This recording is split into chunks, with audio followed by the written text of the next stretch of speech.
problems. Keep it going. His problems with the league. Obviously, you know, we wasn't keeping up in terms of technology, facilities, all that stuff. So once players had that mobility, they was like, bro, you know, they didn't want to come here, and the ones that were good didn't want to stay, man. You know, outside of Timmy. Yeah, It's been a crazy, man. Hey, long time. It has been, man. But hey, I went to that juice spot right there at the place where the sandwiches are. I was thinking I was getting a smoothie. Man, they had that cold pressed like leaf juice, bro. Oh, man, I was so mad, bro. I was like, yo, this tastes like lawnmower juice, bro. I was mad, bro. That's hilarious. That's what you would get over there, man. Upset. No sugars, no artificial sugars, no artificial like all that. That's what you gonna get. Man, no, I'm not looking for a bunch of sugar. Some of it's cool. Like you just gotta look at the menu and you'll find something that like actually is like the. I don't know if you mess with those juices. They got ginger in it. It's a little spicy. But yeah. With the cayenne pepper and all that stuff. I like those. But hey, man. Hey, the show will continue, man. Don't forget to clock in, like, comment, subscribe, hit that notification bell. Here we go. Great Pharaoh. The gift of Troy is a fabulous fabric from the land of the 5 rivers.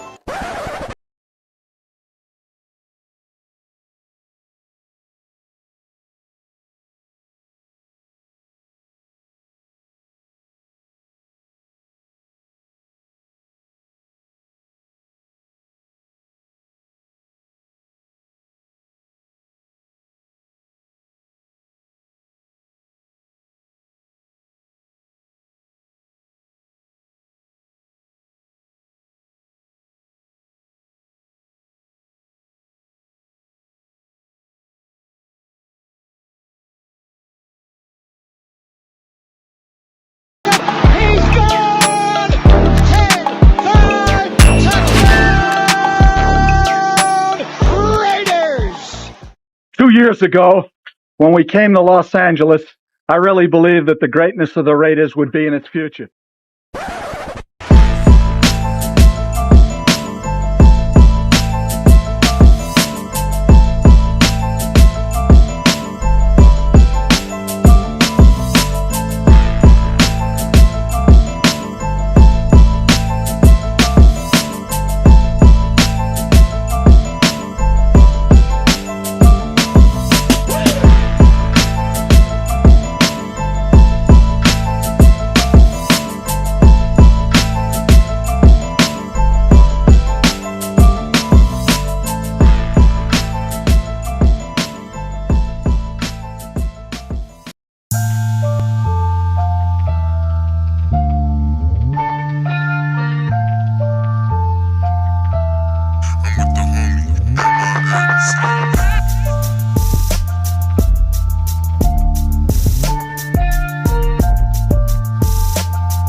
We are back for another edition of Around the Shield, and we got a special guest in the building, man. The return of Big Mike Raider. Yes, sir. Yes, sir. Man, good to be here, bro. Good to be here. Oh, man, facts. Hey, man, we glad you back. We're gonna have a great conversation. Obviously, the the season hasn't gone the way it was supposed to, but we'll get into that's to say the least, man. That's being nice about it. But that being said, we'll talk about obviously what we should expect or hopefully to see from this team moving forward. I mean, obviously we don't have like huge expectations. I think I can speak for everybody on that, but at the same time, we do want to see some level of improvement. We'll get into that conversation. We also have another special guest. We were able to sit down and talk to Q Meyers from Locked On Raiders, and I know you guys heard him on ESPN Radio, RaiderNation Radio, all that good stuff. We had a chance to speak to him, so we'll have that interview as well, and we'll be able to chop it up with him as well. But everybody that's pulling up, make sure to click in, hit that like button, hit that subscribe button, hit that notification bell. Man, like I said, man, we got a great show lined up, man. But we need y'all to just hit that, hit that like button. Just click in, man. If you like to say it, man. It's really that simple. Nice. It's really that simple, man. My guy, Chill Ray in the building, man. Says, what's good, people, man? Appreciate you pulling up. My guy, yeah, Coach, man. We got him, man. We had to bring him back, man. Hey, sure. Yeah, big. Yes, sir. But let's get into it, man. Hey, this is off topic, but we'll save this for another time, bro. But I was gonna get into a whole. It would have went left real quick, so I'm just gonna leave that out of here. But you know what? Should I pull out the that game? Well, not a game, but that 15. You spend 15, and you got to pick your lineup. Should I just go ahead and start that up? This is the start. Yeah. Let's just go ahead. Let's hit out the start with something light, man. Keep the people something light to begin with. Get something positive, my guy. Just another DJ in the building, man. Appreciate you pulling up, my guy, man. Actually, might have stole this from him. He's the one that actually put me onto it. But let's go ahead and put this up here, and we'll see what it looks like here. So we got $15 to spend. Okay. And we gotta create the ultimate secondary with $15. So obviously, the way it's set up here is you got to pick a cross, and obviously each row represents how much you could spend. So there's $4. There's a $4 row. Yes, $4, $3, $2, and $1. Okay. And the free safeties all are across. Strong safeties all the way across.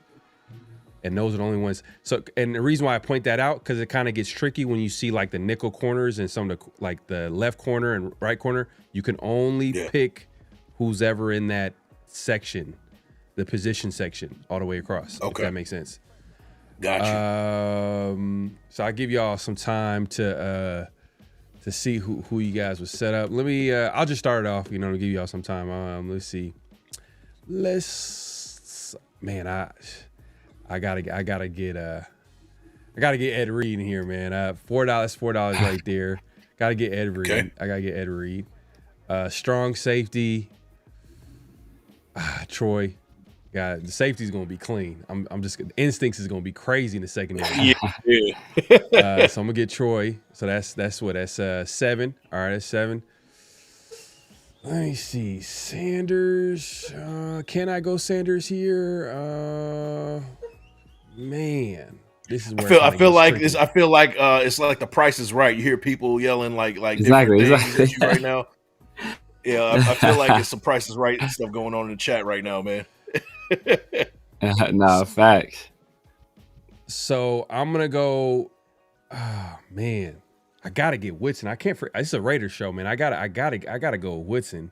Even though they got him in a Green Bay jersey, that's kind of disrespectful. Yeah, what's up with that, bro? That's what I mean. It's the Raiders show, man. They should have known better to put him in a Raider jersey. Yeah, I was like, I don't even recognize who's that. Right. So I'm gonna go Woodson for my nickel corner. I'm skipping because I know the corners are gonna be.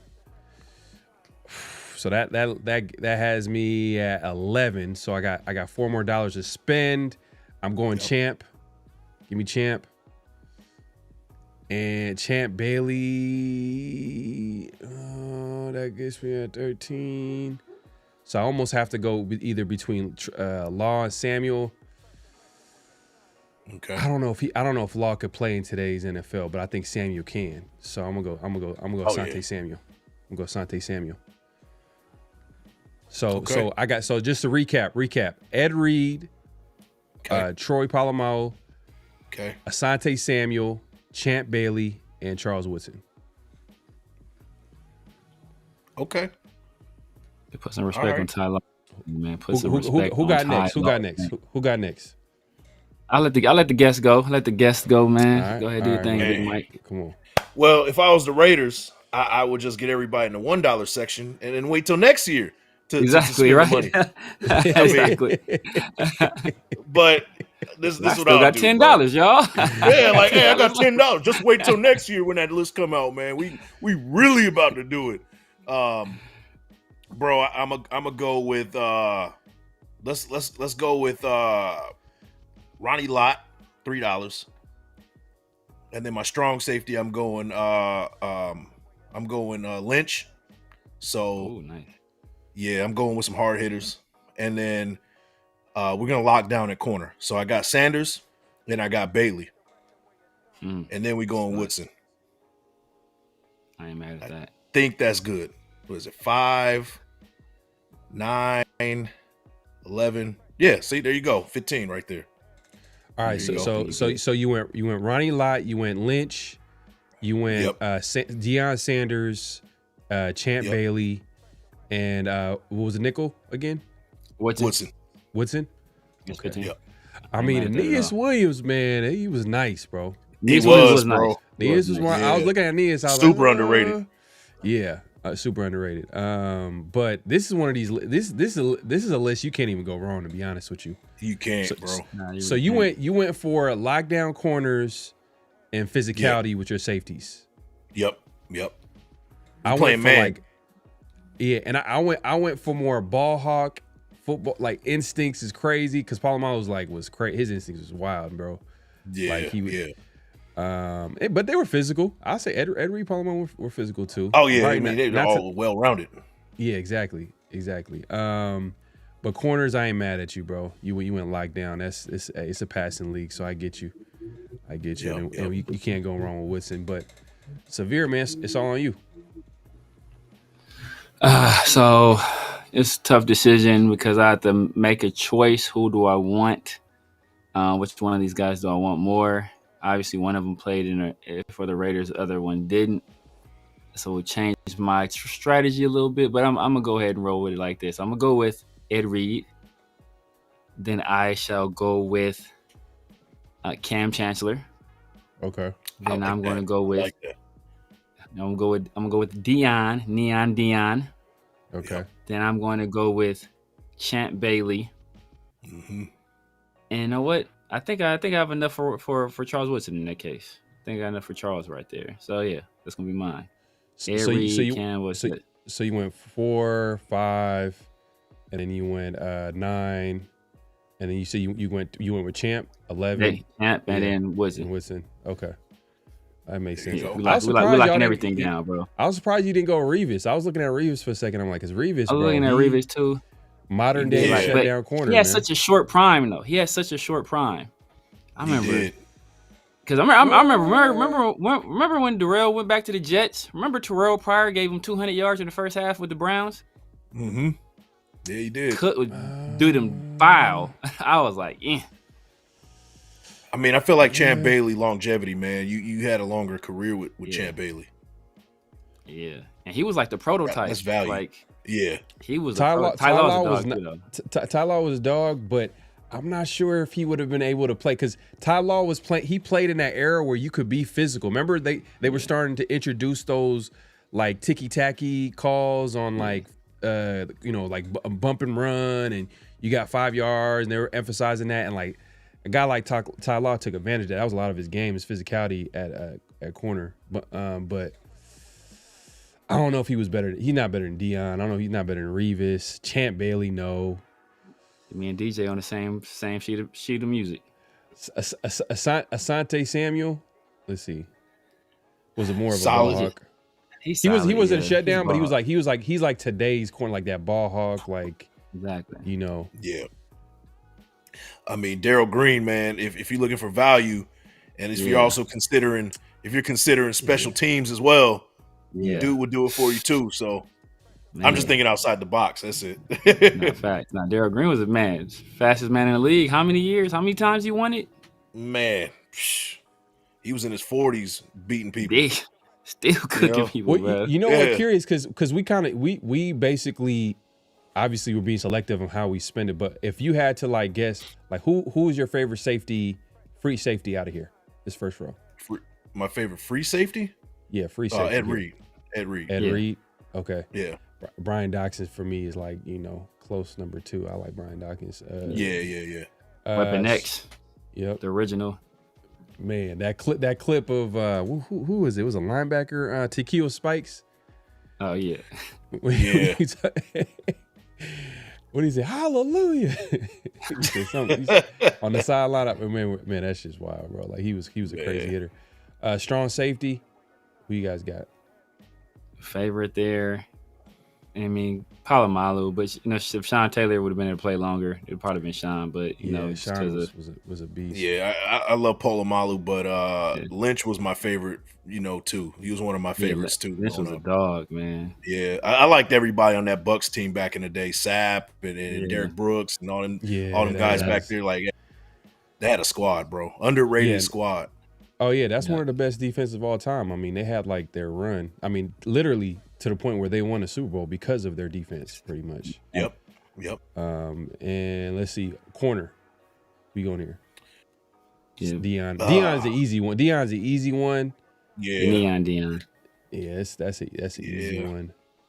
That's you Rod. can't. I just missed it. Like that's Rod Woodson right here. Yeah, Rod Woodson. And Rod Woodson he was a Raider. You know what I mean? Like I'll roll with that.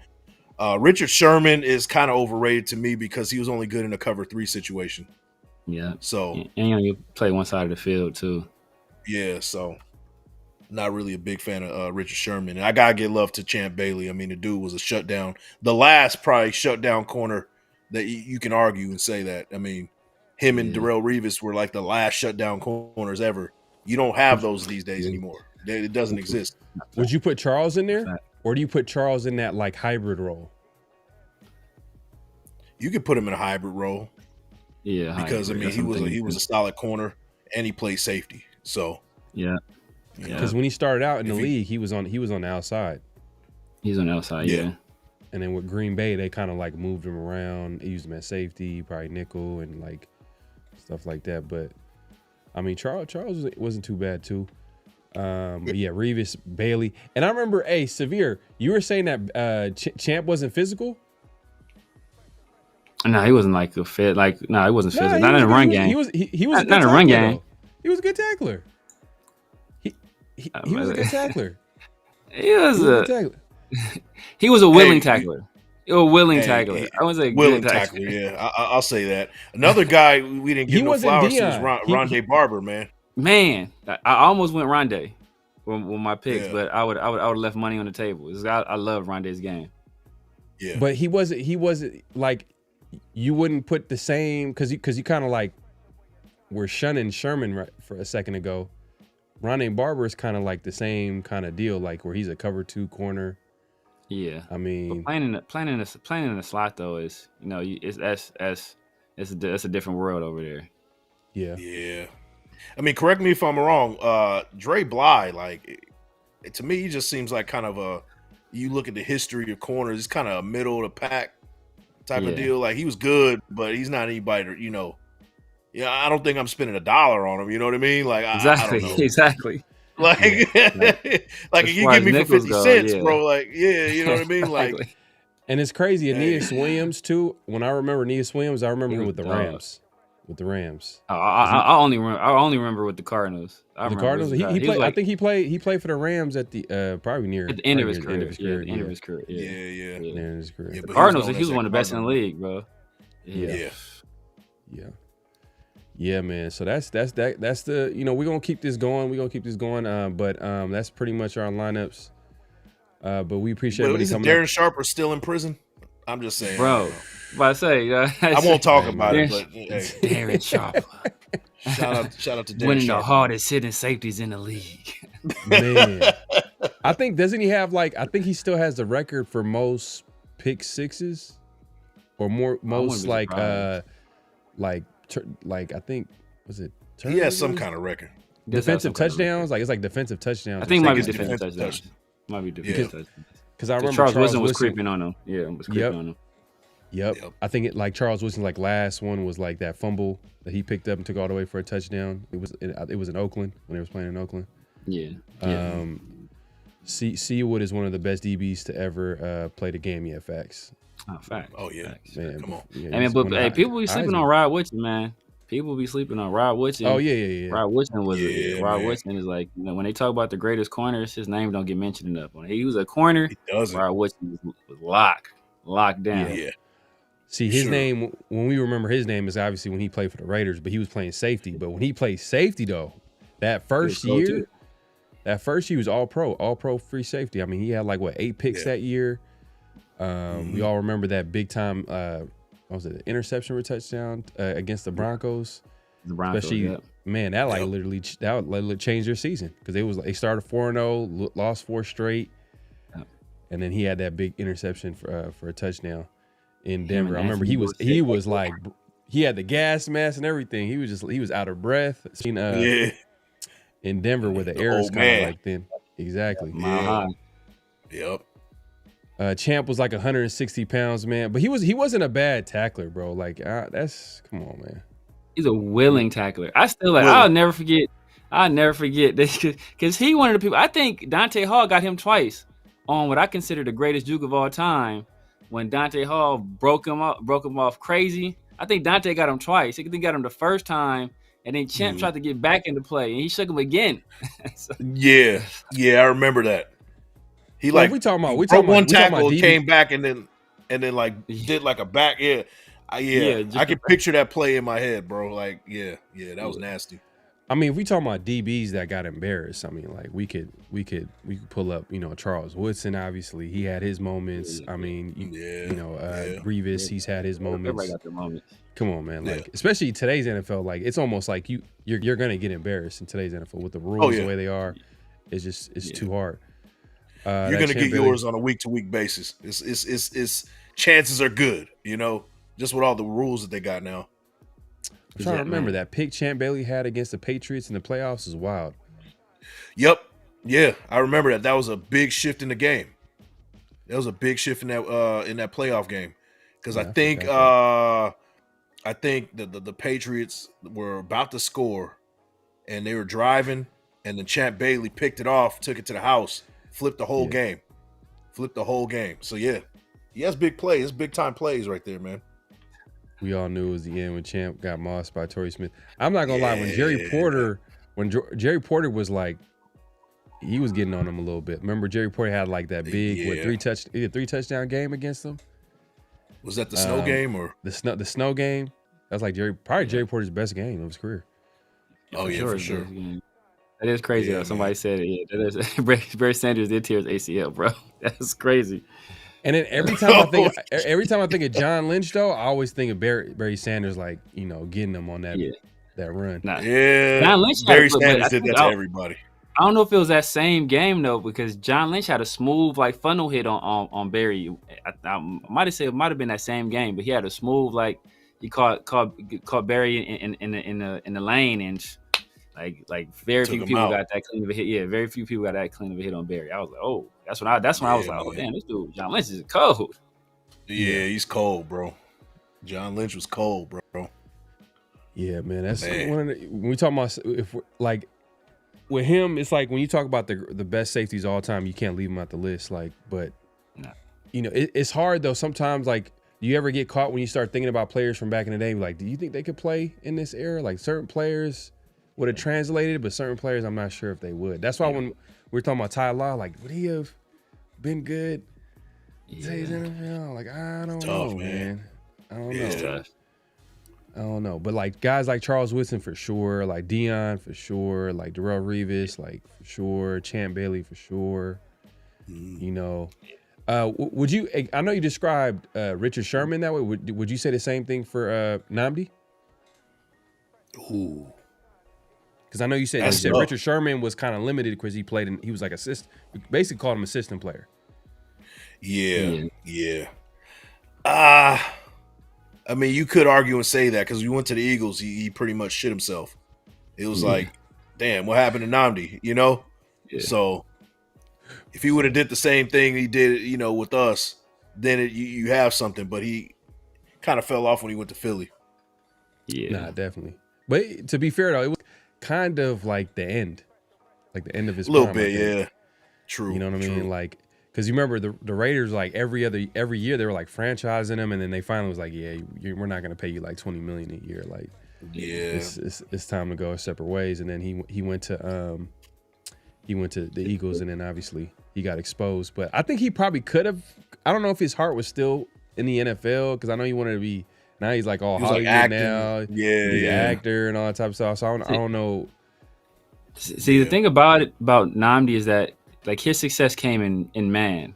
So like that's where like all his success was. So like when you asked him to be a zone corner, like that, like his skill set really didn't match that type of play. Yeah. So, and the thing about today's NFL is that like not a whole lot of teams running like heavy man-to-man coverage. So like he'd have to play in zone. He'd have to be able to do that. So would he be able to adapt? I don't know. I put him in nickel. Nnamdi had a higher peak than Sherman. Sherman had a better, longer career. Yeah, that's fair. Yeah, I agree. Prime Nnamdi was a real deal. He would put the clamps on these receivers. Yeah, but like sometimes this type of system that you play in matters. I mean, like just to like probably pivot and talk about like the Raiders real quick. Like, do you think that like some of the players that's on this team, are they benefiting from the Raiders system right now? Like what they're running on defense, on offense?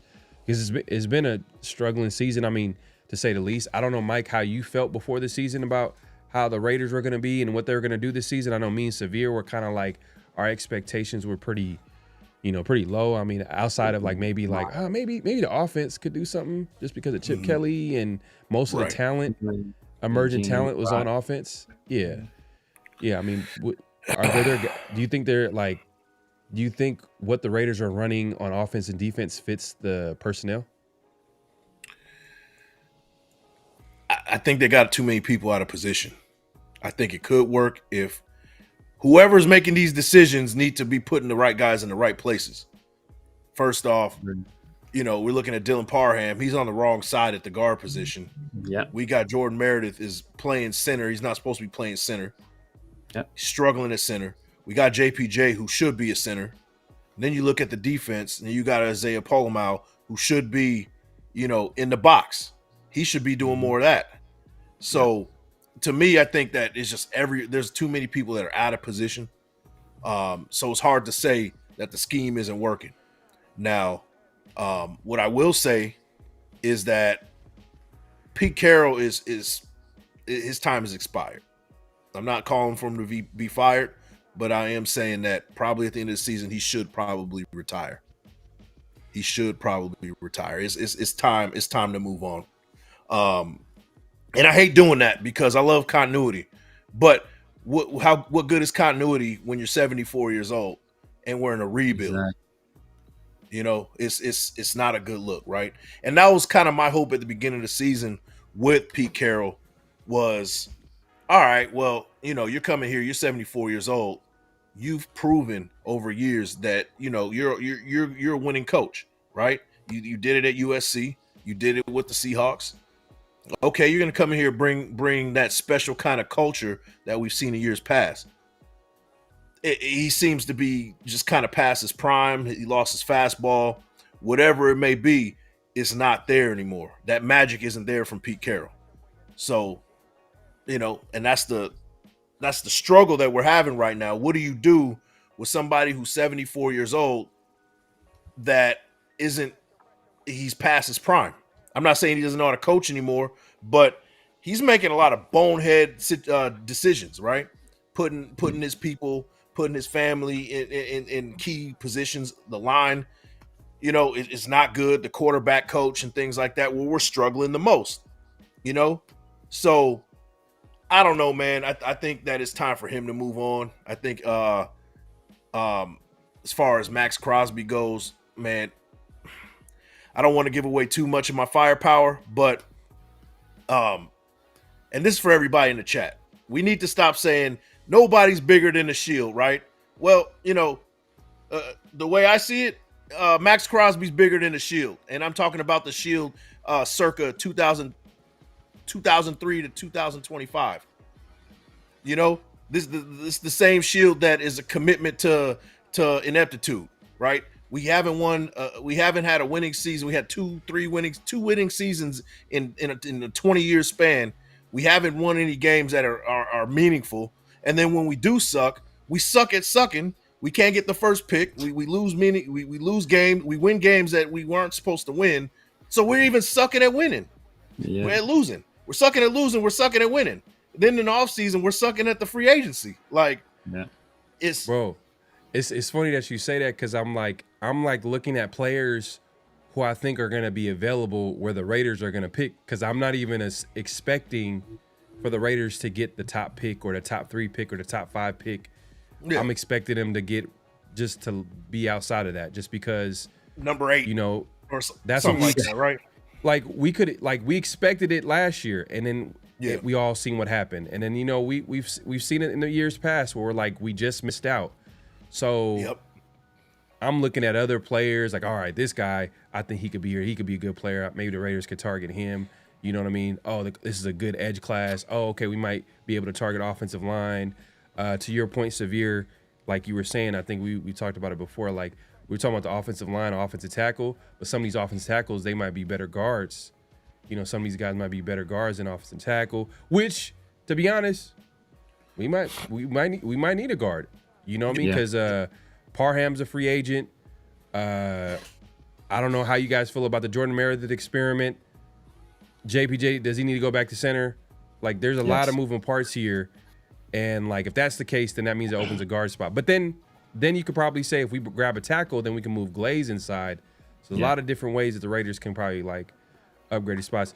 But I just totally forgot, man. Let's actually let's put this conversation on pause. We're gonna come back, and then we're gonna continue the conversation. But we had a chance, like I said earlier, to talk to Q Meyers, and we were able to, you know, catch up with him and see his thoughts. And then once we finish with the interview, we'll continue the conversation. But here we go.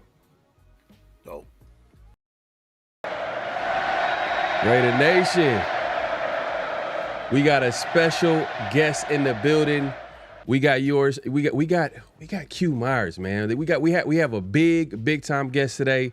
Great conversation lined up for you. Obviously, you guys know him from Locked On Raiders. You've heard him at ESPN Radio. You've also heard him at RaiderNation Radio. Man, we're gonna have a great conversation, man. How you doing, man? Man, I'm good. Thanks for having me on the show. Really appreciate you guys. No, yeah, man. Hey, look, we're gonna get into it, man, because we got a lot of questions about what's going on with the Raiders these days. But let's talk about it. I mean, obviously the season hasn't gone the way some fans have, you know, expected it to go. Obviously, wanted to be a little bit more competitive. You know, me and Severe, we've been talking about the team. We didn't really have like huge expectations just because of the roster. But what's your take on how the season's going so far? I mean, it hasn't gone the way that anyone expected it to. There were some that believed the team was going to win 12, 13 games, go to the playoffs, make a deep run. I was never in that conversation. I thought it was an 8-win team just because of Pete Carroll's history, what he's been able to do. And I thought that would be a really good season, right? Based off what they did last year, they won 4 games. So you double that up first year with Pete Carroll. I think that's a really good way to go. And now then you can go off of that next year. After that, then boom, you know, you're in the playoffs. At least that's the trajectory in my mind. And obviously sitting there at 2-5 in the bye week now, it hasn't been what we all thought it was. And the worst part about it is it's not really the fact that they've lost games. L's are going to happen. It's the fact that they've been blown out 3 times, right? Washington got them, Indy got them, and then most recently Kansas City got them. So that's what's really stood out to me as the biggest surprise of, wait, hold on. Not only are they losing these games, but they're getting blown out. That's what I didn't expect to see by a team led by head coach Pete Carroll.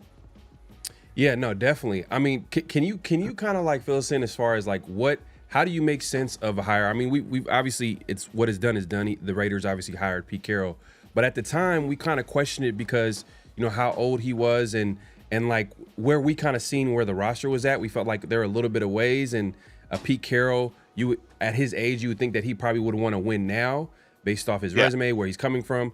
I mean, how do you make sense of a hire like a Pete Carroll, and how can it make sense moving forward? Well, I mean, it makes sense, and it's funny. I actually kind of questioned it at first when I started hearing rumblings that maybe Pete Carroll would be the guy that would be in line for the job, and I thought, I don't know, because he had, just been removed from Seattle. So I'm thinking, okay, well, maybe he's not really going to be that guy. But then when I thought about it, and when Ben Johnson got hired in Chicago, and you're starting to see other hires around the league, Mike Vrabel in New England, it's like, okay. Then Pete Carroll started to make sense only because, not because he's the guy that got the job, but because you wanted a guy with a proven track record, right? A guy that had a resume that said, hey, I've been there, done that. I've built programs up and I can do that again. So I thought, well, maybe they actually do need someone who's been there and done that. I mean, you look at the guys that came before him, right? I mean, Antonio Pierce had no experience, and I was a firm believer that AP was going to get things turned around, and just thought that he knew what he wanted, just didn't know how to get it. So, you have Josh McDaniels before that, and it's like, well, he doesn't have a very good track record as a head coach. And then obviously they gave the big long contract to Gruden. That all played out. So it's just certain scenarios that just kind of I looked at and I thought about it. I said, okay, well, Pete Carroll makes a lot of sense. And you're right. I mean, he's not a guy that's going to be there for the long haul. So in my mind, as I saw through training camp and practice and being out there, he's building this thing up in the culture of, I'm going to create a winner. I'm going to get this thing turned around. So whoever comes in next after me is able just to pick up and run with it, pick up the ball and go. And it just hasn't gotten off to that kind of a start. But I can tell you that all the players in the locker room, they all believe in their head coach. Do they question things at time? Of course, when you're losing, everyone's going to do that. But they're all together. They're in lockstep with each other. I was just in the locker room yesterday, and everyone's still has smiles on their face. They have a good time. They're not dreading going to work. None of that stuff that we've heard before with previous staff. So I think that that's a good sign. It's just the results aren't there, and they've got 10 more games guaranteed in the regular season coming out of the bye week, starting with Jacksonville, to see if they can get this thing turned around. No, definitely. That is a good sign. Yeah. That is a good sign. Go ahead, Sabir. Yeah, definitely, man. And I know you've been with the team for a while. You've seen previous regimes. You've seen their OTAs, training camps before. You were with the team this entire offseason as well. And as you said, like, this is not the result that anybody expected. Some people had higher expectations. Some people had lower expectations. I skewed toward the lower end, but I didn't think it would be this bad. Can you can you put your finger on like why they're not having the success that I'm sure everybody in the building and a lot of people outside of the building felt that they would have? Well, I mean, the offense hasn't been explosive and hasn't been the strength of the team like I thought it was going to be. They go out and make the move for Geno Smith, and he's a guy that's a veteran quarterback. So it's not like you're relying on some rookie in a draft class where everyone said the rookie quarterbacks were pretty weak, right? So I thought at first, before they went and made the move for Geno, hey, man, just go draft your guy. I was very high on Shador. I still think he has a chance to be a good player, but obviously Cleveland doesn't, as they got him in the 5th round. They haven't played him yet. So we'll see. That's a whole nother conversation. But that was what I was saying throughout the course of, just leading up to the draft. Like, all right, just go get your guy, right? And then they went and made the move for Geno Smith. And I thought, okay, well, now they're not going to force a rookie on the field. So that's fine. Plus, he's got history with Pete Carroll. They can get things turned around.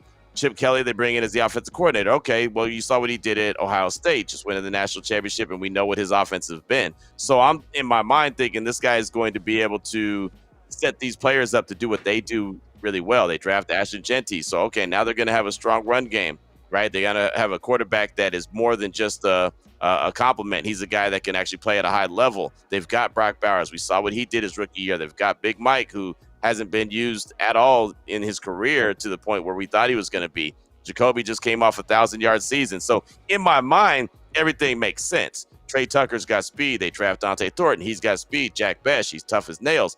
In my mind, again, everything made sense, and it was going to be a really good offense and the strength of the team, and really the defense was going to have to play catch up and complementary football. And it just hasn't clicked. Geno started turning the ball over, and then it just seems like he was pressing every pass. It seems like after he started throwing interceptions, it seemed like every pass he was trying to make up for all those. And hopefully he comes out of that, coming out of the bye, and he's not that guy. But it just seems like when one mistake happened, it snowballed into 2, and that turned into 4, and that turned into 8. And it just, it's just like you're trying to play catch up all the time. It's like owing money, right? And I'm taking money from you to go pay this guy, but now I owe you money. Now I'm going over here. It's just like you can never really catch up in this game. And so that's just they've got to hit this reset. They're in the bye. They've got to come out. Hopefully they get healthy. You know, Max on the defensive side of things.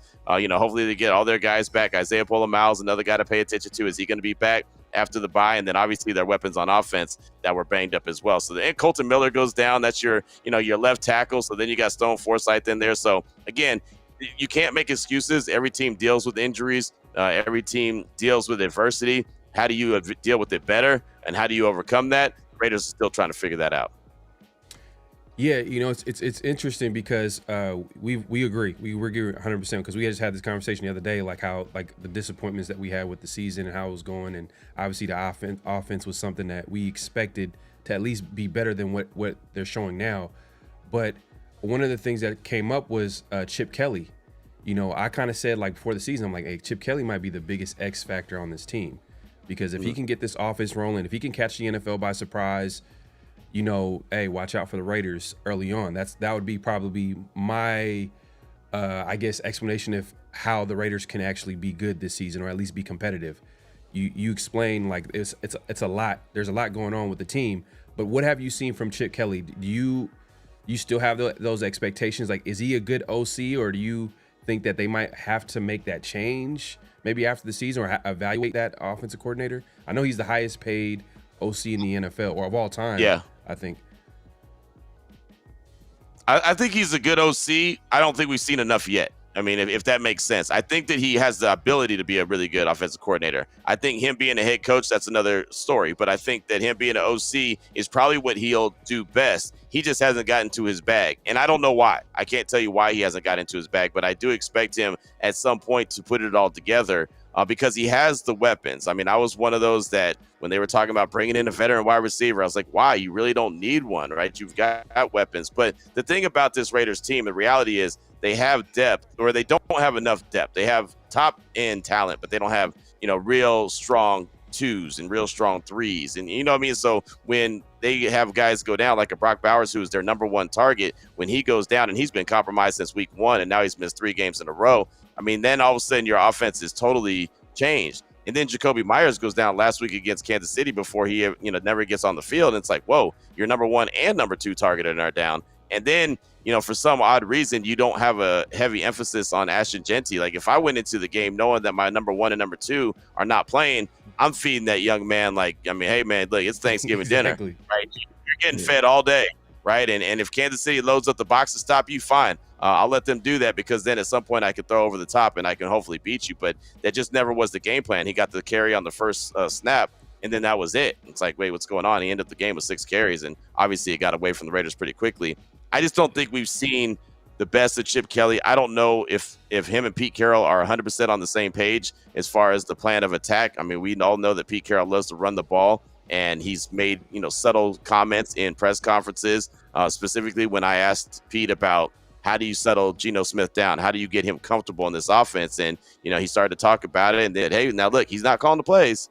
He specifically said he ain't calling the plays, and gave me that kind of look like, it's more blame to go around than just one guy. So to me, that let me know that maybe Pete wasn't as happy as he could have been with the play calling. And then we asked Chip the very next day about it. He's like, well, we're pretty balanced. We run the ball a lot. And so I don't know if they're quite on the same page. And this week, this time off, this is when the coaches have an opportunity to kind of get together and, compare, contrast, do some self-scouting and some evaluating on where they're at and where they're going. Yeah. I mean, I know you kind of mentioned that you can't put your finger quite on why Chip Kelly hasn't gotten into his bag. I've been a guy that, I've put my finger on several locations why, Chip Kelly hasn't gotten into his bag. I look at Chip Kelly as a guy that when he was in Philadelphia, he hired Jeff Stoutland, one of the best offensive line coaches in the league, remains such. He's been so good that through every coaching change, he's been there. I don't think that Chip Kelly, he went out and did a thorough search and landed on Brennan Carroll. I think that was something that Pete Carroll suggested. Obviously, Nathan Carroll is a guy that he's a QB coach. He's not the QB coach, but he's a QB coach on the team. Look at the quarterback. That is a guy that had a relationship with Chip Kelly. With Pete Carroll. So it seems like there has been a lot of influence from Pete Carroll on this offense. And people often talk about we don't run the ball enough. we're fourth. I think Ashton Jeanty is fourth in the league in carries and the number of carries, but he's 118th in yards per carry. So it looks like, we've tried to run the ball, but at some point, where does the rubber have to meet the road, where we have to maybe change our offensive design or change how we approach the game to get the most effectiveness out of him and out of our other weapons, especially now that we don't know when we're going to be having Brock back, or we don't know what the situation with Jacoby is. I mean, I think Brock and Jacoby are coming back after the bye. That's what Pete Carroll told us on Monday. Saw Jacoby in the locker room. He was talking about on Wednesday, or Tuesday, I should say, he was talking about, he's just trying to hurry up and get back out there. He's trying to get prepared for Jacksonville. So I think he's good to go. He just missed against Kansas City. Brock has been practicing, and they're not practicing anymore. They practice on Tuesday and Wednesday, but he was out there. So I think that, those are good signs for them coming back. And yeah, I mean, you can look at just straight numbers and say, well, the Raiders have done this. They haven't consistently given the ball to the running backs. They haven't. I mean, they've done it here and there, spot service here. I mean, look, the reality is Ashton Jeanty's most carries that he's had so far in a game is 23. And if anyone thinks that 23 carries is enough for a guy who ran the rock 750 times in college, they're mistaken, right? This guy should be routinely around 25 carries a game. I mean, he's a volume back. So, I don't think that there's been a big enough emphasis on the run game. And Raheem Mostert's a veteran as well. I think that opens things up and makes life a little easier on Geno Smith, so he doesn't have to play hero ball and think that he, has to do it all. But again, going back to Kansas City, they gave Ashton the ball on the first snap, and then they proceeded to throw the ball the next 4 or 3 or whatever. It didn't make any sense. And some of these are just wide receiver screens, whatever. But you don't have to do that. You can just give this guy the bulk of the lion's share of the carries and the attention, and let him do what he does. Because again, this guy is dynamic. You drafted him number 6 overall for a reason. You didn't draft him number 6 overall to ease him into action. I mean, this guy, he goes, right? And it's so funny in the locker room. There's multiple times reporters have said, after he carried the rock 23 times, like, man, that's your season high. How do you feel, man? How's the wear and tear on your body feel? And I just kind of roll my eyes, like, this dude carried the rock 750 times. Like, he's not a child. He's not this is not an egg that you have to protect. Like, I mean, the dude can carry. And so I pulled him to the side and I was like, look, man, I'm leading the charge here on please stop asking Ashton Jeanty about his carries, his workload, and if it's too much or how his body feels after 23 carries. And he just looked at me and kind of laughed. He's like, I did it in college. I go, I know, right? I know. You 23 carries, that's nothing, man. That's nothing for him. I mean, he could do that. He carried the rock against New England week 1, 10 times in the fourth quarter alone, right? I mean, so, I mean, he could do that consistently if you give him the opportunity. I just think that they've got to figure things out. As Jacoby said, look, we're a team with a new staff around us. We're trying to figure things out. It doesn't come along as quickly as possible. And when we start to think that we have, good identity, then, teams catch up as well. They say, okay, this is what they like to do. This is, what they want to do. And they start keying in on that. So hopefully everyone gets healthy. I can't really answer the question 100% where, like, when is it going to happen or how's it going to happen? I don't know. I'd be lying to you if I act like I did know. I just think that they've got to continue to try to evolve this. I think they need to sit down, do some self-scouting on themselves, figure out what works really well for this team, get a handful of plays that the Raiders can execute offensively, and go out there and do that and then build off that. But until they really identify what they do really well, because does anyone know what they do really well right now? I don't think so. Do anything. I think that's the issue. Like perfect example, you point to the New England game where he carried 10 times in the fourth quarter. I mean, part of the reason why is that the Raiders were playing with the lead, right? Look at the Chicago game. That's a very tight game. Like you can afford to hand Ashton Jeanty the ball 23 times because you're in a tight game. But look at the Colts game, the Commanders game, the Chiefs game. Like, it's hard to give your running back the ball when after the first drive you're down 14 points early, and you're like not like you've been that effective in the run game the entire season anyway. So I think like situations kind of dictate that. But I remember early in the year, because there was a comment made by Pete Carroll, I believe. Was talking about Ashton Jeanty. I think he was asked a very similar question, like, why isn't he getting the ball more? And he's like, oh, you know what? We want to break him in. We just want to break him. We want to ease him in. Right. But now, all of a sudden, I think, now those words have changed. Where he's like, man, we want to run the ball. So like, was this some more of the friction you think between him and Chip Kelly, where there maybe was an initial plan in place? And now that the season hasn't gone how either of them thought, that they like kind of they're trying to adjust that plan midstream?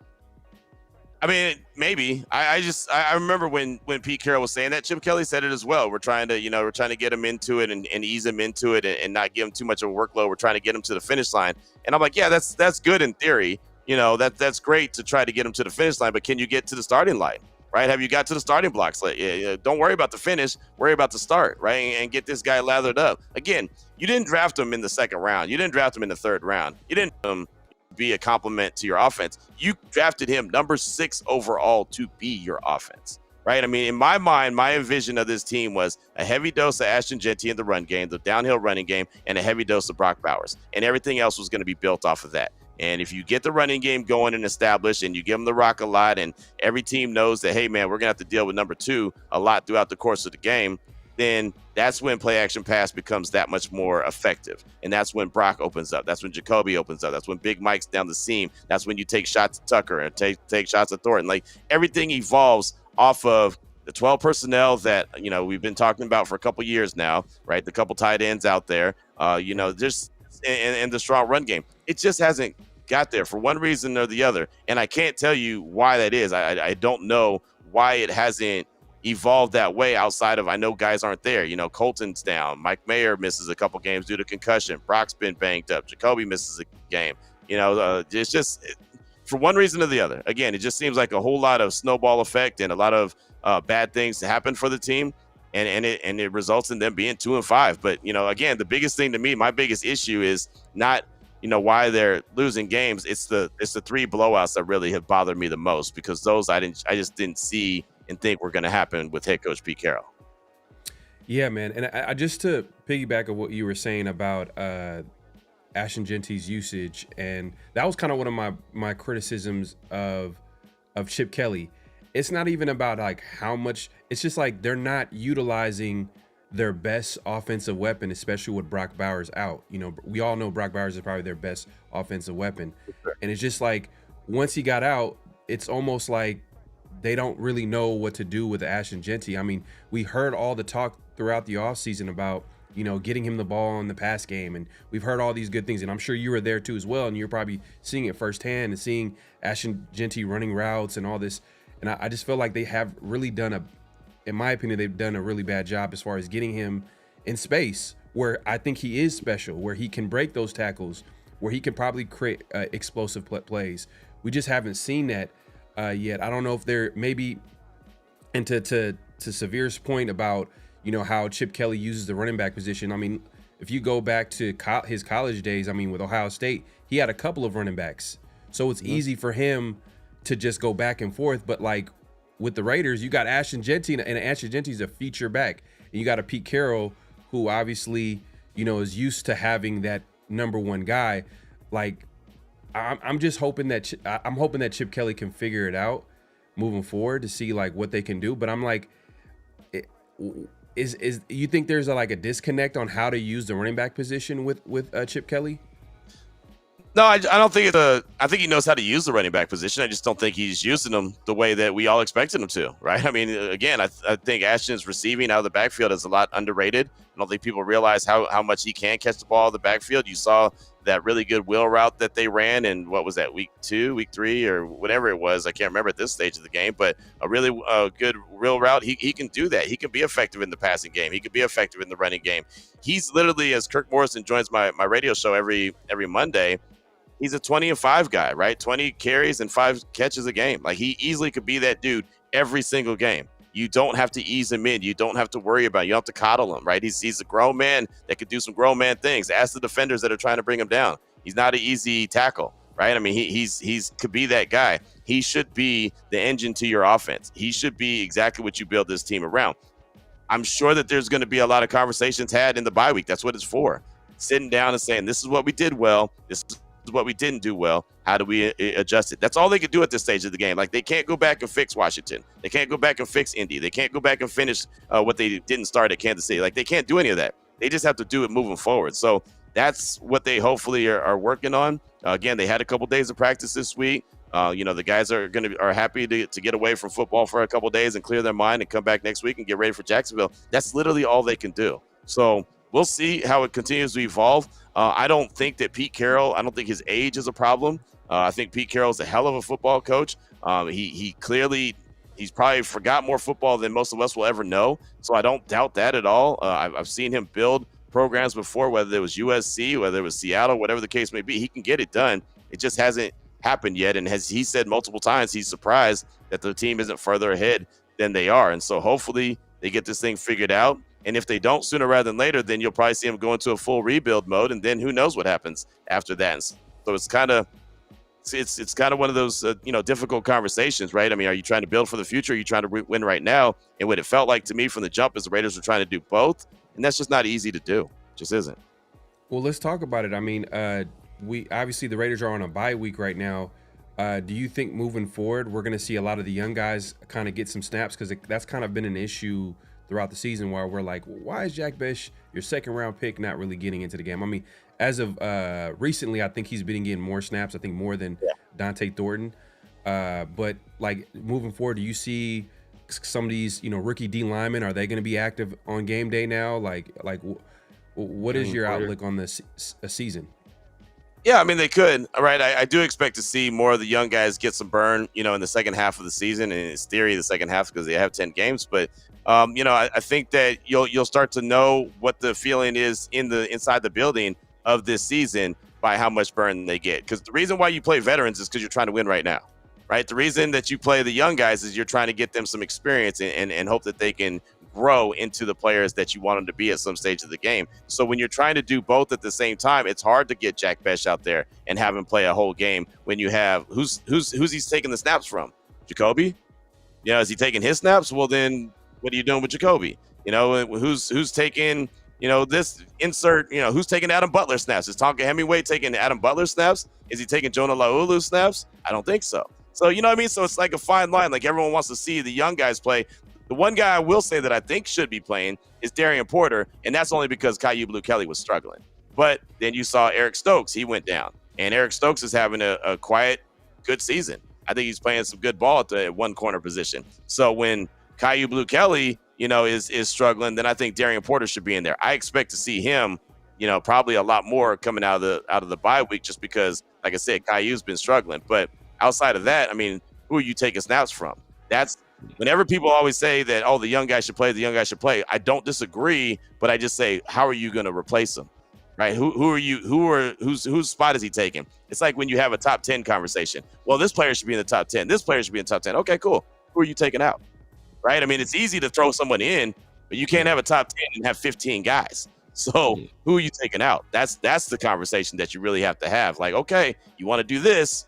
Who's going to suffer because of that? That's always the big question. And that's the question that I think a lot of people don't really never have the answer to. Now, the trade deadline is coming out November 4th. If they move Jacoby, okay, well, then maybe now you have more snaps for Bech. Maybe Thornton's back on the field more. I mean, like that could work out that way. Trey Tucker, he's leading the team in receiving right now. You taking him off the field? I doubt it. Right. So, I mean, again, like who's taking these spots if you're bringing all these other guys in? So once you see a heavy dose of the young guys, I think what the time is inside the building. Right. So I think it sounds like they're probably not all the way there yet, and then there's certain things need to happen, certain dominoes need to fall. Like you mentioned, Jacoby Myers possibly might get traded and moved, and that might open up some snaps. But we'll see, man, moving forward, how this season goes. Me personally, and obviously I think we can all agree, we just want to see an improvement. We want to see a better product out there. So hopefully at some point, this, as the season goes along, we see some of these guys get better, then we can actually have a look on what's going to happen for the Raiders moving forward. But Q, man, we appreciate you coming on, man. We love your takes. We love what you do for RaiderNation and for the Raiders. Man, appreciate you coming on, man. Yeah, no problem, man. Thanks for having me. I appreciate y'all. Yeah, actually, go ahead and let the people know where they can find you if they obviously haven't been able to check you out before, and what to look forward to moving forward. Yeah, I mean, as you mentioned at the top, man, I got the Locked On Raiders podcast. We do that every Monday through Friday. It's always out super early in the morning, so whenever you get up, usually it's available there for you. RaiderNation Radio 920, do that Monday through Friday, 2 to 5 p.m. Pacific time. ESPN, talk all sports, not just football or the Raiders. Do game night every Monday through Friday. That's at 7 p.m. Pacific time. So yeah, man, I'm like a stop sign, man. I'm all around town, on my way to the TV station right now to do another Raiders conversation. So yeah, I'm just trying to do whatever I can do, man. Trying to be where I can be and get as much out there as possible. Man, hardest working man in the biz, man. We appreciate all the work that you do, man. Hopefully, we'll have you on here soon. Thank you. Yeah, appreciate no it. doubt, man. Good work. Appreciate y'all. Yep. And everybody watching, man, the show will continue, and we'll continue the conversation. All right. We back.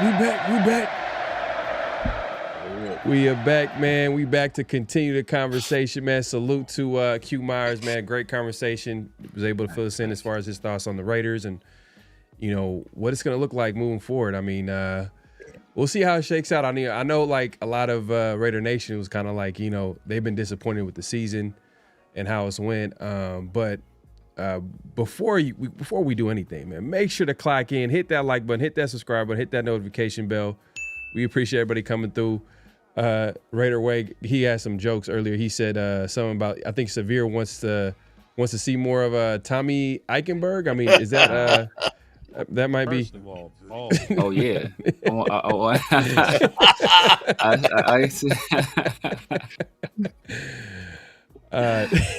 Man. See him on a waiver wire. That's Hey, there you go.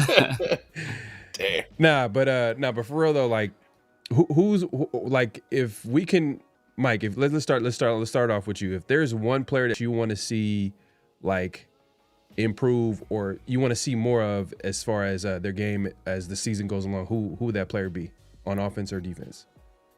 There's two people that come into mind. They both play corner. Where the hell is DeCamerion Richardson, and where the hell is Darian Porter? What are we doing? What are we doing? I almost forgot that DeCamerion Richardson's on the team. To be honest with you, man, I forgot about him. He hasn't got any snaps. You know, I'm like, what are we doing, man? I mean, is it a scheme fit, or, you know, he's fallen suit to the compete situation? You know what I mean? Like, there's too many people. It's a double standard with this whole compete thing. I feel like he's on the wrong end of that. And to be honest with you, we should have never got rid of Jacorian Bennett. Jacorian Bennett would be our best corner right now by far. And, you know, we got rid of our best corner on the team for a guy who's a rotational defensive tackle. Yeah. So, but I digress. I want to see two corners, a whole different rotation of corners out there. Yeah. Okay. I'm not mad at that at all. Severe, who is the player on offense or defense that you want to see, like, kind of like improve, or at least like a guy that you want to see that, okay, he's going to be part of the Raiders foundation moving forward? Can I get JJ Pegues and Tucker Hemingway for 500, Alex? Like please. Like, yo, you know, please. like, can we get these guys on the field? It's like when they've been on the field, they've flashed. Now I know it's tough because, you know, obviously Laulu's playing well. They traded Jacorian Bennett for Thomas Booker, so they have to almost justify that trade by making sure he's active and playing. You know, Adam Butler, you know, quietly has been probably our second best defensive player. You know, if you want to put Max at one, Adam Butler's probably two. Man's double teamed every play. People are eating off the attention he's getting, including Laulu, including Max. So he's the only guy I've seen consistently getting double teamed. They're sending chips at Max. They're sending double teams at Adam Butler. So, you know, but so let a guy like Tonka Hemingway, a guy with that high motor that has those movement skills, that actually shows some pass rush moves. Let's see that guy in the game. Let's see, you know, JJ Pegues getting in there on a rotation, a big guy who also has some athleticism. Like, these are going to be the foundational pieces of our defensive line going forward, because, you know, I think Adam Butler is 31. You know, obviously Laulu is young, but Thomas Booker may not be here for the long run either. So, like, let these guys get on the field. We drafted them in the third round. Like, that should be a starter or a heavy rotational piece. So far, we're getting absolutely nothing out of any of our third round picks right now. Well, we got. Never mind. I'm thinking about Caleb Rogers and Charles Grant. Those other guys were Grant later. But yeah, Darian Porter, another third round guy. We haven't seen him at all either. So it's like half the draft class isn't playing, and it's, you know, on a bad team, that's not a good look. No, I agree. I do want to see, like, Darian Porter out there more. I think, I don't know what it is. They got this love affair with Kelly, at corner. He can do no wrong in the coach's eyes. He's like the guy. He obviously he won the spot like out of training camp, but I mean, you drafted Darian Porter, that 3rd round pick. I mean, this is a perfect. Did he win the spot? Because who was the starter? But like, how long did Kelly have like the starting role? Because the entire offseason, who was the starter? Darian Porter. Porter. And then we even at one point they had DCam as the other guy. So it was Porter and Stokes has been a stalwart over there, but they always had Jacorian Bennett as the back burner, even though all the reports I heard was like in one-on-ones, Jacorian is the best guy in the one-on-one situation. He was the most locked down corner we had one-on-one. But, in team drills, he was running with 3rd and 4th string. That's what we kind of knew to run on the wall. And then the rotation at the other corner was DCam and Porter. And then they got that safety, I think LJ something. I think he was up there. And it wasn't until like the last week that was like, Caillou Bukele has emerged as a name. Like what? Like, how did this happen? Yeah. They got nervous. They got nervous starting a rookie corner. Even though, like, Carroll, like in the past, he's had a history of starting rookie corners. I mean, if you look as recently as a guy that's Tariq Woolen. He's it's funny though. He's currently on the trade block. According to rumors, they're saying that he possibly might be out there. So I don't know. And this is another question. I didn't even get a chance. I wish we had a chance to ask you about this, but I guess it's a good. Let's start now. The Raiders we're hearing them in rumors. In the trade rumors, we're hearing Jacoby Myers, he could possibly get traded, but we're also seeing that they possibly might be buyers. They're looking to add corners and defensive line, according to like athletic NFL insider Daniel Rossini. She went ahead and like put that out there, but I thought that was interesting because I'm like, oh man, the way this season is going, does it make sense to trade for people? I mean, it's not. I don't know if it's going to change anything unless like they trade for someone that obviously is going to be part of the long-term future of the team. But the likelihood of that, I don't know if this is the perfect time to do that. I mean, Mike, do you think it's a good idea for the Raiders to actually look for players to add to the team, or are you looking for the team to trade some players to get some future compensation? The only scenario where I would see them making a trade to gain players is if you're completely trying to change the culture right now. And that would mean getting rid of a Max Crosby and additional whatever for somebody like CJ Stroud or something. You know what I mean? It would have to be something like we're getting a quarterback of the future type of deal. Like that would be the only scenario, and that's not going to happen, right? We're Max Crosby's the centerpiece and the cornerstone of this whole operation, and we should treat him as such, right? And that means that everybody else is expendable at this point, besides Ashton Genty and of course Brock Bowers. But everybody else can go. To be honest with you, if we can get something for Dylan Parham, let's do it. If we can get somebody for Malcolm Kuntz, let's do it. If we can get somebody for anybody, I will probably even put JPJ on that list of people we want to kind of keep around too. But everybody else, they can go, bro. They can go.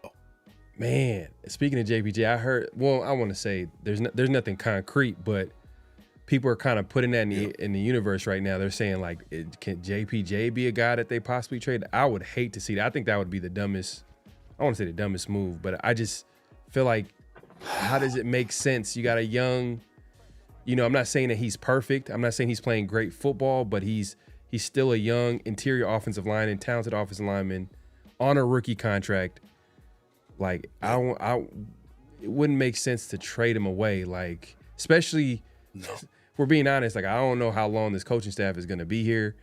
And then you're going to, and a guy, JPJ, he's under contract for the next 3-4 years with the team. So it's like, I don't know. I just don't. That doesn't make any sense to me. But I agree. To be honest with you, I'm looking for the Raiders to be sellers at the deadline. Hopefully they can get some picks, maximize that.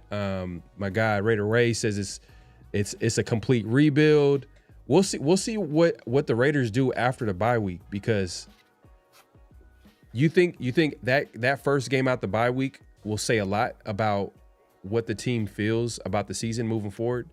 Are we going to see like a whole bunch of young players? Or are we going to see more of the same, where it's going to be a lot of guys in front of these young players who are not getting the opportunities that we want to see? Because I know Q, he was saying that, well, it's kind of hard to really, give some of these young guys opportunities when you have like guys like Jacoby Meyers, who are you going to take away snaps from him?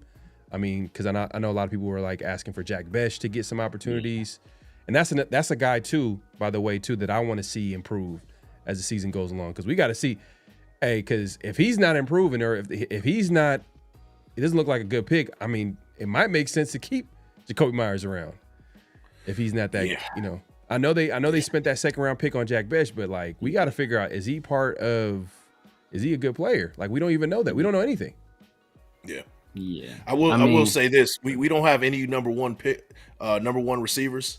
And even with Jacoby Meyers, he's not a number one receiver. So even if you do keep him, you still got to find somebody who's that number one receiver.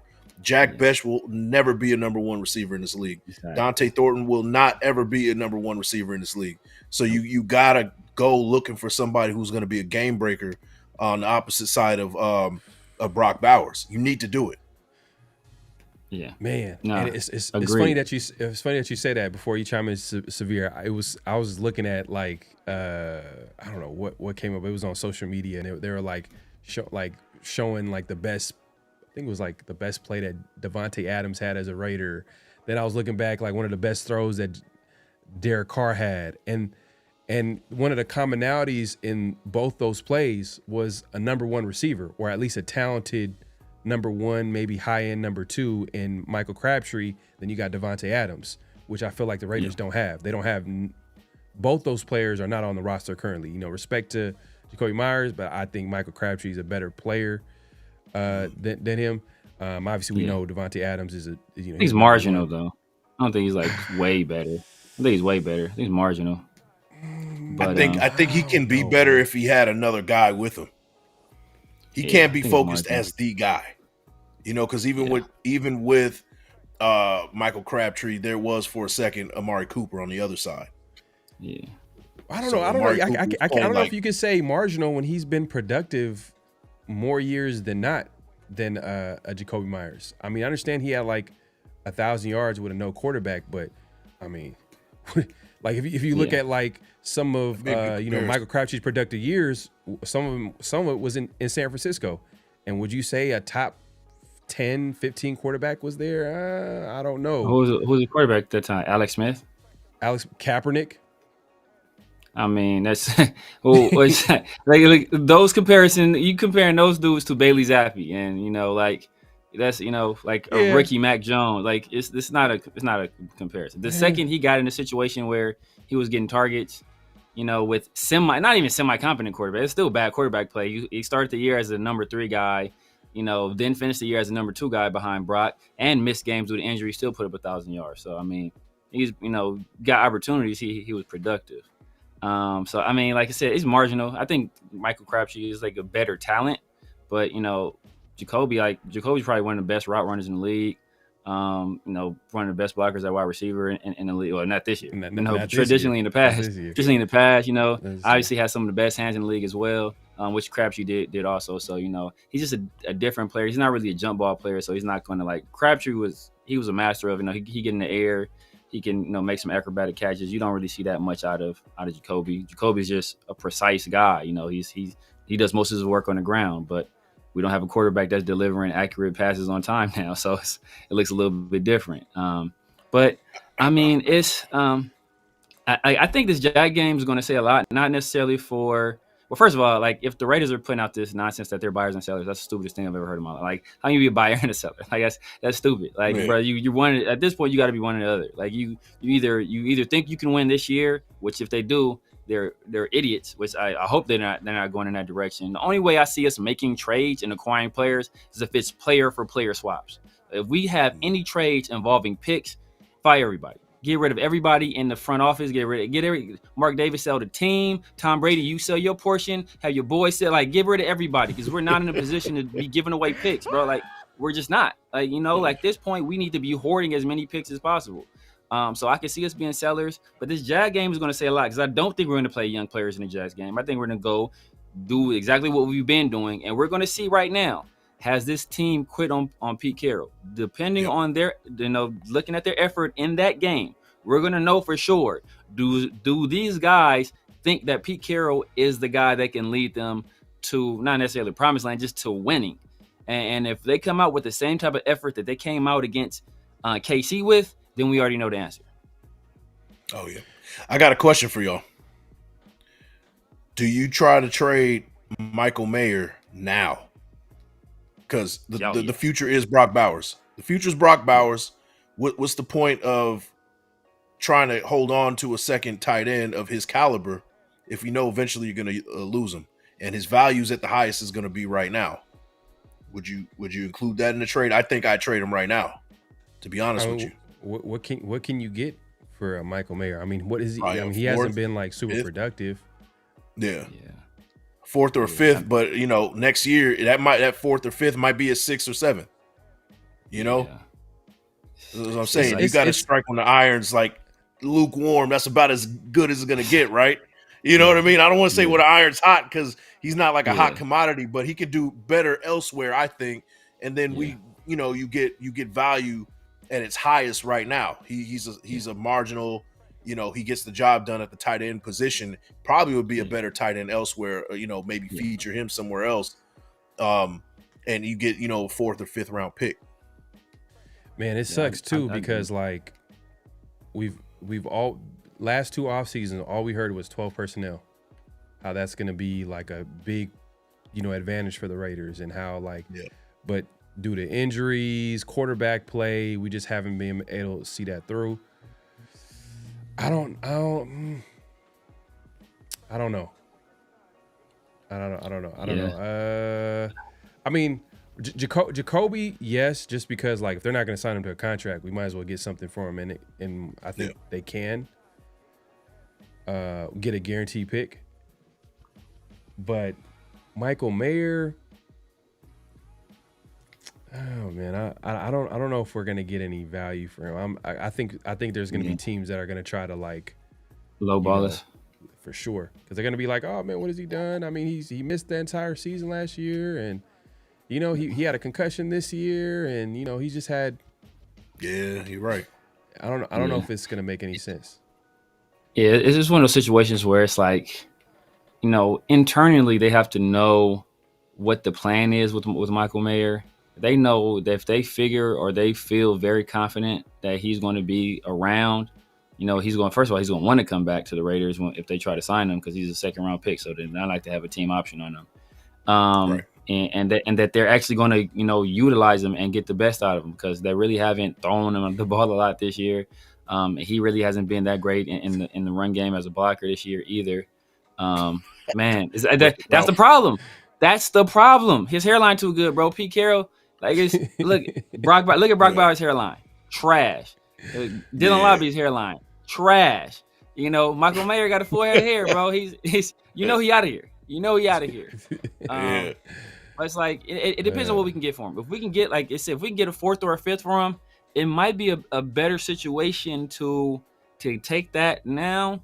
And then as opposed to what you could potentially get for him, or you're forced to try to rehabilitate his value all of a sudden, and then you can't do it. So now you have to wait through the year, and then now you get that where, like Mike says, a 4th or a 5th turns into a 6 or a conditional 6 or something like that. It might be best to just cut our losses. I mean, I like Carter Runyon. Ian Thomas is, but he'll be going after this year most likely. So, the guy is going to be Brock, and then we can find a complimentary tight end, later in the draft if need be. Because Michael Mayer, he had a great camp, but he hasn't been what I thought he would be this year. Probably an even better blocker, just because we know what Brock is going to give us at that tight end position. It's going to be more of a receiving, type role. Than like maybe Lee even Smith, a better Kevin Boss, because Michael Mayer is supposed to be that better blocker, but it's like he can be inconsistent at times, and he, we also know that he could probably give you something in the receiving game, but he's not like an explosive guy like a Brock Bowers is. Yeah. So I get it from that perspective. I mean, like, I think that Jacksonville game is gonna be right before the trade deadline? When was the trade deadline? November 4th. Yeah, think it's gonna November be right 4th. before. It's right before it. Yeah. So right before, so if that Jacksonville game it's a blowout, then there's a possibility maybe it's a fire sale. Like they start letting teams That Sunday know. night, right? Yeah. Yep. Starts telling Yeah. teams like who's available, and like we all know, like obviously Q Meyers. You kind of threw in Michael Mayer in there. Yeah, I could possibly see that. Because here's the thing, bro. Like, say you get the max value out of Michael Mayer, right? Whether it's this year or next year, it's better if it's this year if you get the max value out of him, right? Because then he's a better trade bait. If it happens next year, now he outpriced himself, and now you get absolutely nothing for him because you're not going to sign him again, and he's proven that he can be a pretty good tight end elsewhere. So that's why I say right now will be the good time to get rid of him via trade. That's the only reason why I would. Shout out to 85 Raider. He says if you can get a 5th for Mayer, pull it as soon as possible. Okay. Hey, Yeah. I'm saying. Yeah. He ain't been good. Now He ain't the been more good I this think year, about man. it, it's like, yeah, I guess because now you got to like solidify like the roles on the team. Like, what are we like? We need someone that can block.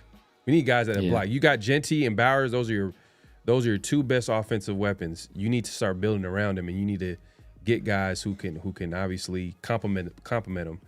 And a guy that can complement an Ashton Genty and a Brock Bowers is a good blocking tight end, which I'm not sure if we have that on the team right now. We don't. And we also realistically, we also need a better RB2. Like Mostert is not the answer. We thought Zamir White could be the answer. He's obviously not the answer either. Because, like if we run the football, like we talk about how much we don't run the football. Genty is 4th in the league in carries. And I know, Q was saying like, oh, give this guy the ball 23 times a game, but like that's not realistic. And that would put like this. We thought that John Gruden ran Cadillac into the ground, right? When he was in Tampa Bay, right? Yeah. The year that the most carries he had in a year was I think it was 290. Plus he had 20 receptions that year. So that's 310 touches. If you run the ball 17 or 23 times a game for 17 weeks, that's like 300 something. That's like 300 some carries. Just carries, bro. Like you think you would demolish this man. Like he's been hit hard twice. The first time in preseason, he had to go to the blue tent. Then a big hit he took in, like I forgot, a few games ago, he had to go to the sideline for that game. Like you don't want to get this dude beat the heck up this early in his career or this early in the year. You need a complimentary piece. He's already 4th in the league in carries. You need another guy that can complement him, give him some rest, and still be semi-effective. Because if not, he's going to be Cadillac. He's gonna be out the year. I mean, it'd be good 2 years, and then a shell of himself, year 4 and 5. He's basically getting hit at the line of scrimmage every damn play. Yes. If he wasn't a running back, he is. He'd be having 2 yards a pop right now. Yeah, he's dragging defenders for extra yardage. So, yeah, you're right, man. I mean, you got to protect your asset. I'm not saying give him 10 carries like as little as we saw, in some games either. You know what I mean? But keep him in a rhythm.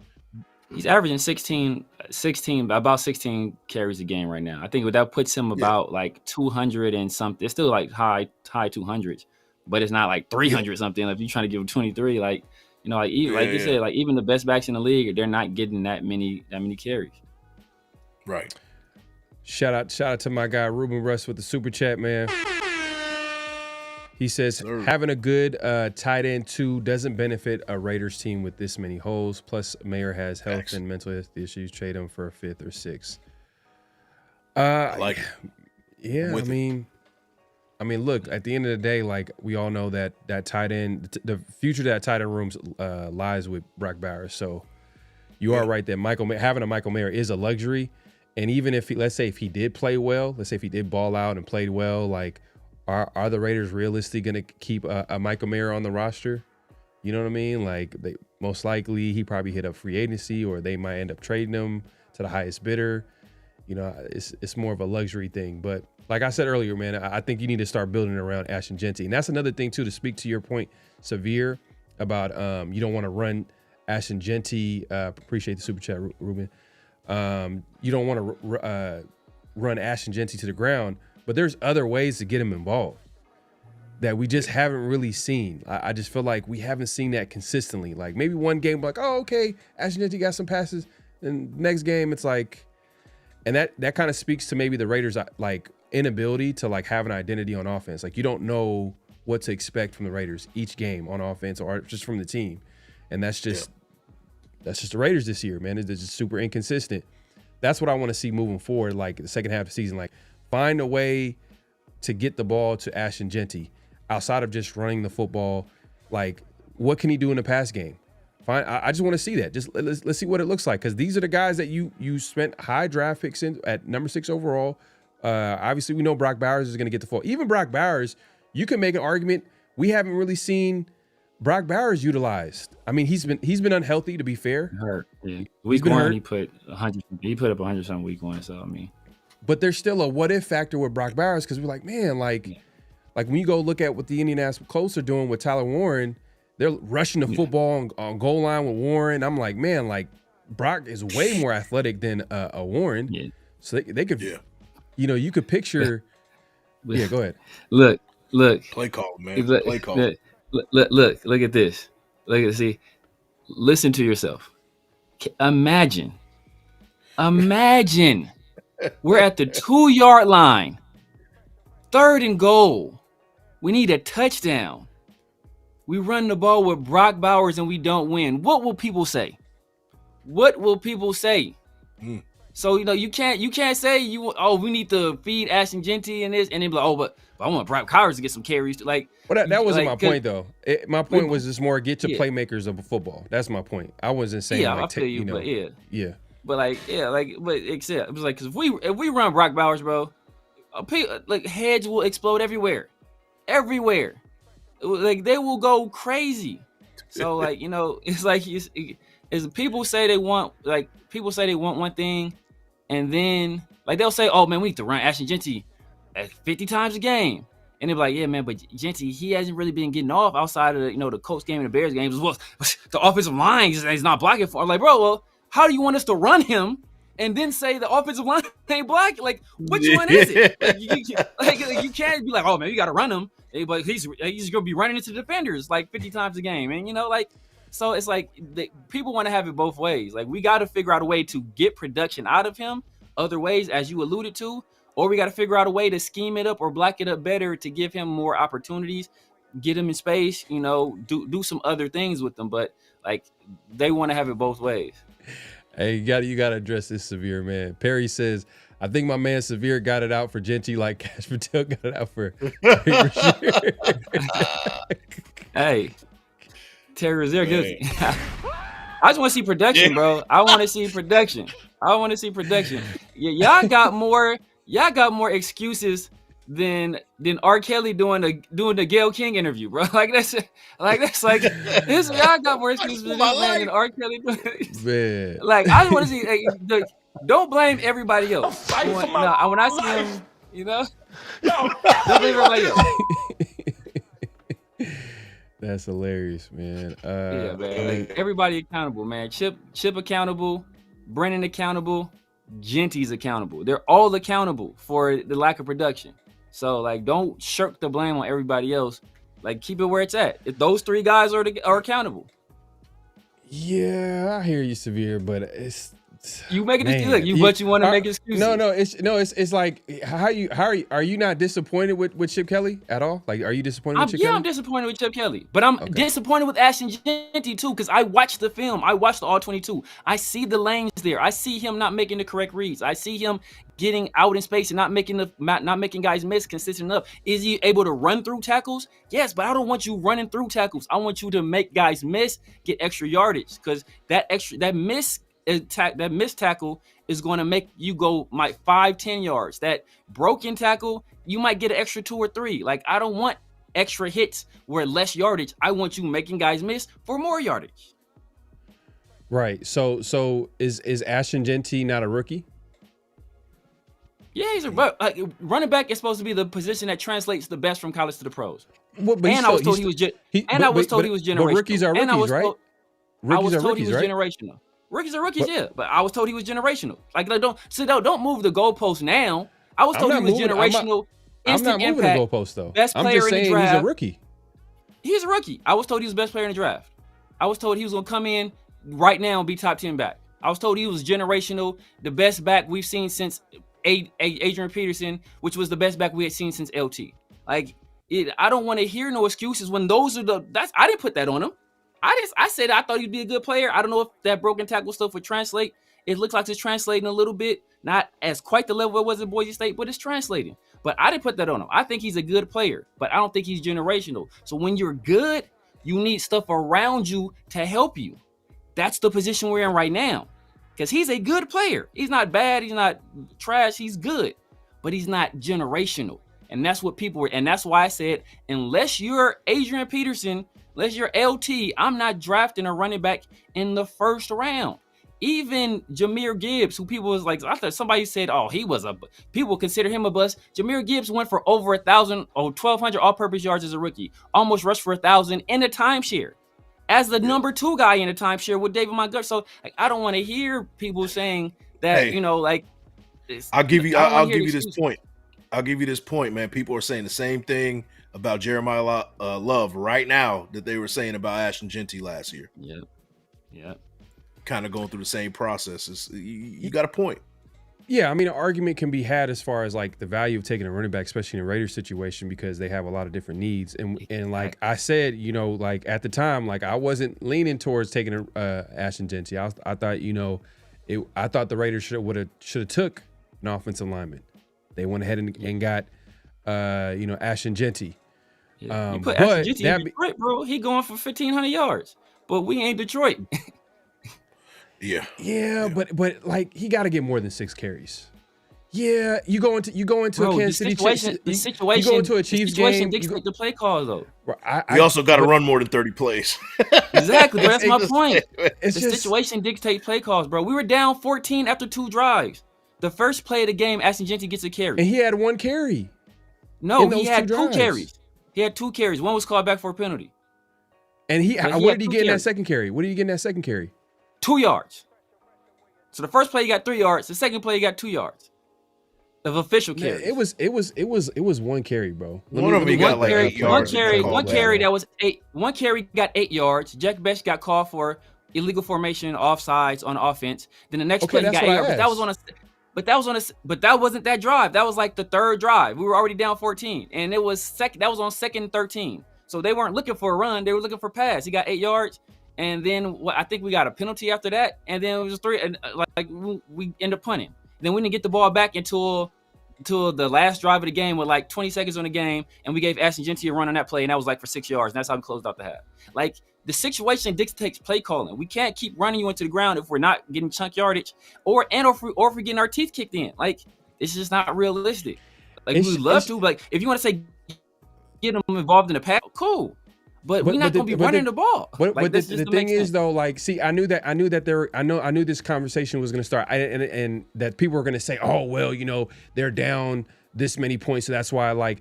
But even how the game started, like, it didn't seem like there was an emphasis to get your best player the football. Like, there was no emphasis on getting Ashton Jeanty the football, and it's been an issue the entire season. It's been a weird, like, hey, isn't Ashton Jeanty play for the Raiders? Hey, isn't Ashton Jeanty number 6 overall pick? There's been a lot of different moments. It's just too many excuses about, like, I'll give you that. You know what I'm saying? Like, he's on pace for 272 carries. That he's the 4th most carries in the league.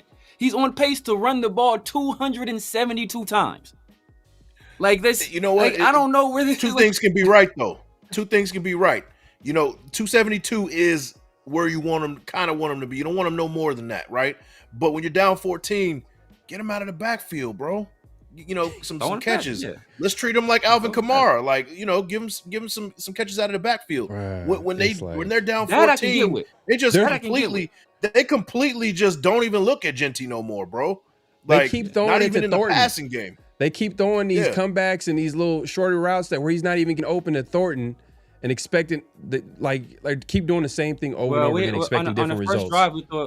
First drive we had a first down to Thornton and they got called back for a penalty. So I mean, like, so like it's saying like it's no, but we're talking. Like, I'm speaking to totality of the season of what Thornton has given you, like in the short to intermediate. He's giving you nothing, nothing, and I'll be honest with you. He hasn't really given anything. I mean, outside of that first game, he did have like a deep play. Maybe he had like a little drag route, but then after that, like it's just, and, you know, and that's the guy that's probably going to figure out a little later. He needs more development. But I'm just saying, like, who's the best player on offense with Brock, especially with Brock Bowers out? Why is there not an emphasis to get him the football? That's what I want to see moving forward. Are they going to figure that out? Like, are we going to see, like, moving forward, are we going to see games where they're just trying to force feed Dante Thornton? They're trying to force feed Michael Mayer, and then, you know, Ashton Jeanty finishes with 10 carries, 6 carries, 7 carries. You know what I mean? I just want to see a little emphasis of getting the best players of football. I wonder what it's going to look like when we get Brock Bowers back.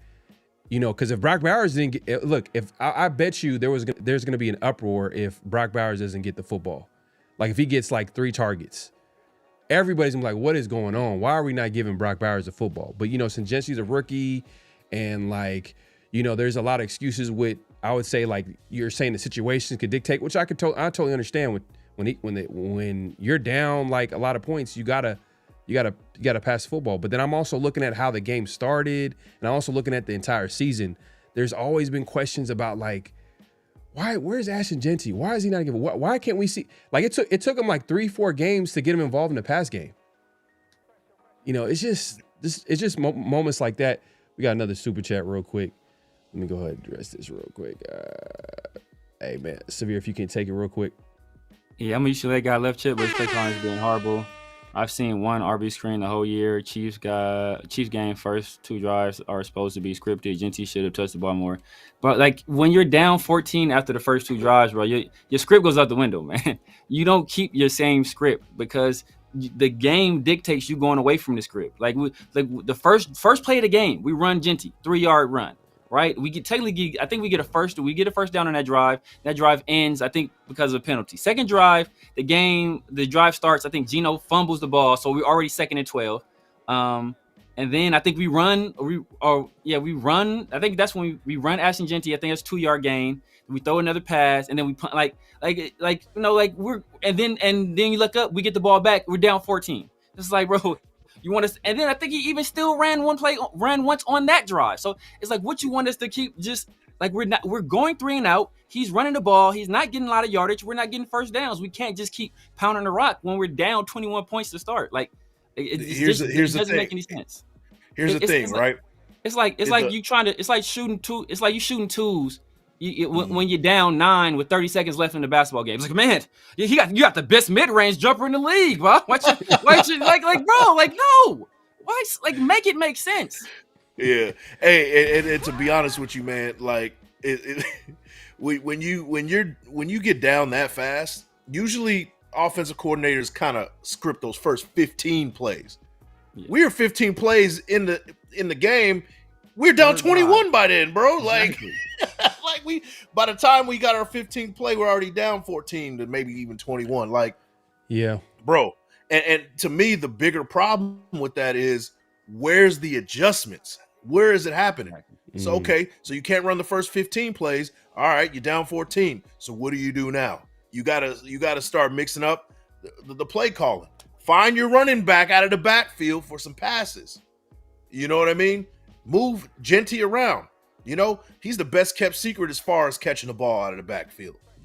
People think he's the workhorse out of the backfield as far as running the ball, but the dude had over 500 yards receiving his junior year at Boise State. The dude can catch the rock. You know what I mean? 7. I think he had like 7. Something like 600-700 yards. Like, it was something like that, right? Like, feed him the ball in any way you can, right? That's what I'm saying. You got to make adjustments. I need you to elaborate right here. Black Sales Sports. He says, hot take. Black Chip Sales, Kelly man. Ain't the problem. Ain't the problem. Bro, okay. I need to know. I agree with what both you and Pharaoh. Pharaoh's been saying the same thing. I agree with that as well. Like, we do need to get him involved in the passing game because that was something that was a heavy emphasis this offseason. All we heard all offseason, man. It's like, man, they're throwing the ball to Genty a lot. Like people that went to the training camp practices, people who went to the open practice that was in the stadium, was like, man, they're really throwing the ball to Genty a lot, like out of the backfield. Like that was something that was supposed to be an emphasis. Why that hasn't been implemented, I don't know. I can't tell you what goes on, behind those walls, but that was something that they did work on and they did lab, and I think they were intended on utilizing. Like why it hasn't been done, I can't speak to that. And Chip Kelly does need to make adjustments. Like some of his formations, like you starting to be predictable. We run these bunch sets, which is creating artificial heavy boxes, which is pause if necessary, which makes it difficult for Ashton Genty to run into. So like we do need to make some things up, but like I said, there's been plenty of opportunities I've seen on film where Genty has missed the lane, missed the cutback, made the wrong read, ran into the back of his guard, where if it was Amir White, y'all be trying to throw the man out the stadium. But because, like I said, people are predisposed to giving Genty the benefit of the doubt, there's it's not what is he going to do? What is he going to do right there? Like make the right read. Like that's what he's going to do. Yeah. Nah, facts. Black Salesman, I want to hear your thoughts, man. I want to hear why is Chip Kelly, why isn't he the problem? So I think I have an idea of why he might not be the problem. I know Severe has alluded to some, maybe the issues with maybe personnel, or maybe the fact that he didn't have his choice at assistant coaches, like his offensive staff, like that's another reason. Wild Diggs, the Raiders do stink, man. It is. They're not really the best team right now, so that's the take of the night right there, man. Exactly, right? Yeah, man, that's great insight right there, bro. Hey, Mike, do you see Charles Grant coming in at right tackle? Nah, not this season. Or not right tackle, left tackle. At left tackle, he should, but they're babying this dude. That's what it looks like. I would love to see him come in and put Forsyth back on the practice squad or to the XFL, wherever he needs to be. It needs to happen, bro. I really think he needs to move. We need to have him out there, get some reps, feet to fire. This is a rebuild situation, whether you like it or not. You might as well just put him in there and see what happens. Yeah. No, facts. If nothing else, like let him be the extra lineman or be the quote unquote the tight end in these goal line situations, or if we run a jumbo package or something like that, let him be that other that eligible lineman out there. Let him get his feet wet on the field, go against some live NFL competitions at the very least. Like he ain't even been active, bro. He probably never put in his uniform on. He ain't put on a uniform since preseason. It's just hanging up in the closet. Yeah, for real. In a nice healthy scratch week by week, man.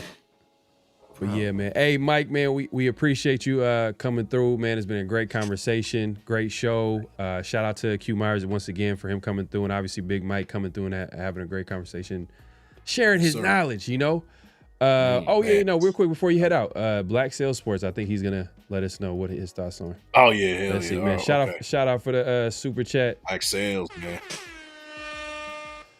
He said Ohio State had 3 of the top 20 wide receivers in college football, 2 top 10 running backs, and top 2 offensive line.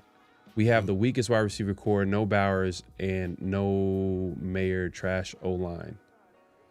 Yeah. So he's personnel. He's talking talent. Yeah, it's talent. Yeah.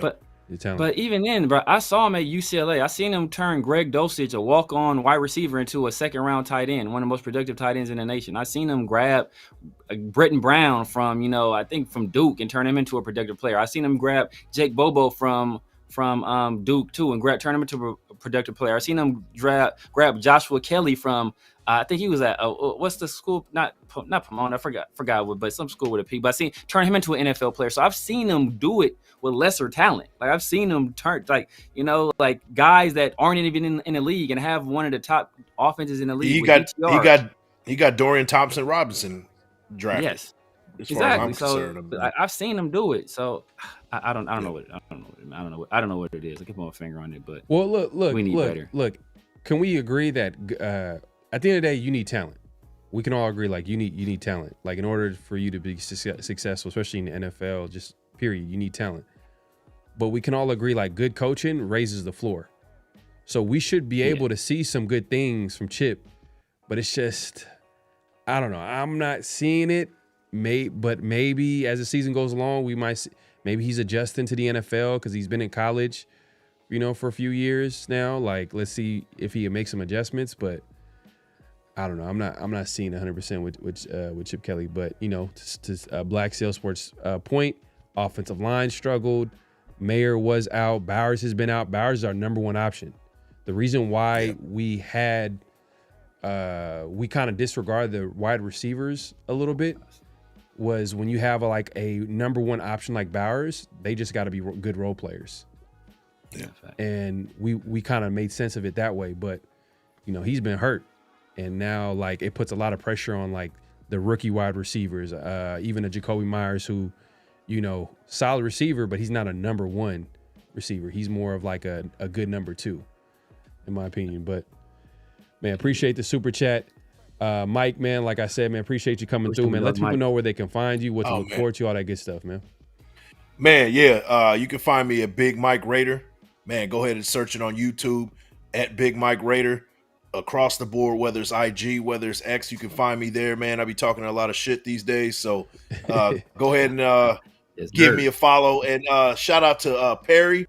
I can't spit a 16, but I can definitely pimp your ride, man. We can do that, man. We can definitely do that, man. Yeah, Get you a nice you sound fish like tank. you say you sound exhibit. You sound exhibit. Yeah, man. Let me give me just a second, man. Here, I'm gonna put the. I'm gonna go ahead and put the your link in the chat.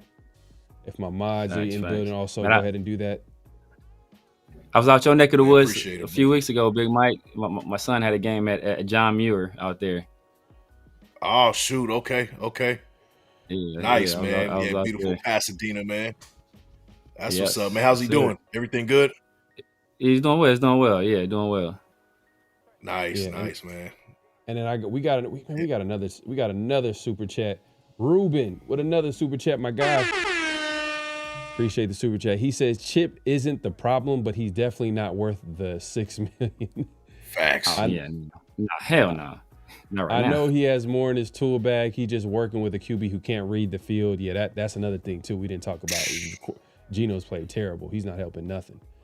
QB can't read the field and a bad offensive line. I also have a theory his play choices are being capped by Pete. I mean, we saw it last year with Patrick Graham on the other side, so that's a possibility. Yeah.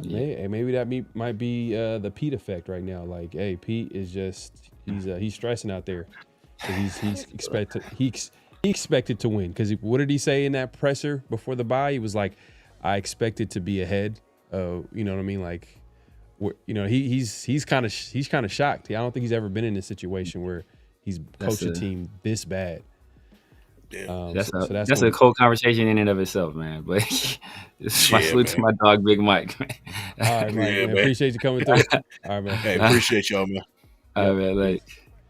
Peace. All right, man. Hey, great show, great conversation with Q Meyers, obviously, and then Big Mike Raider. I put the link in the chat.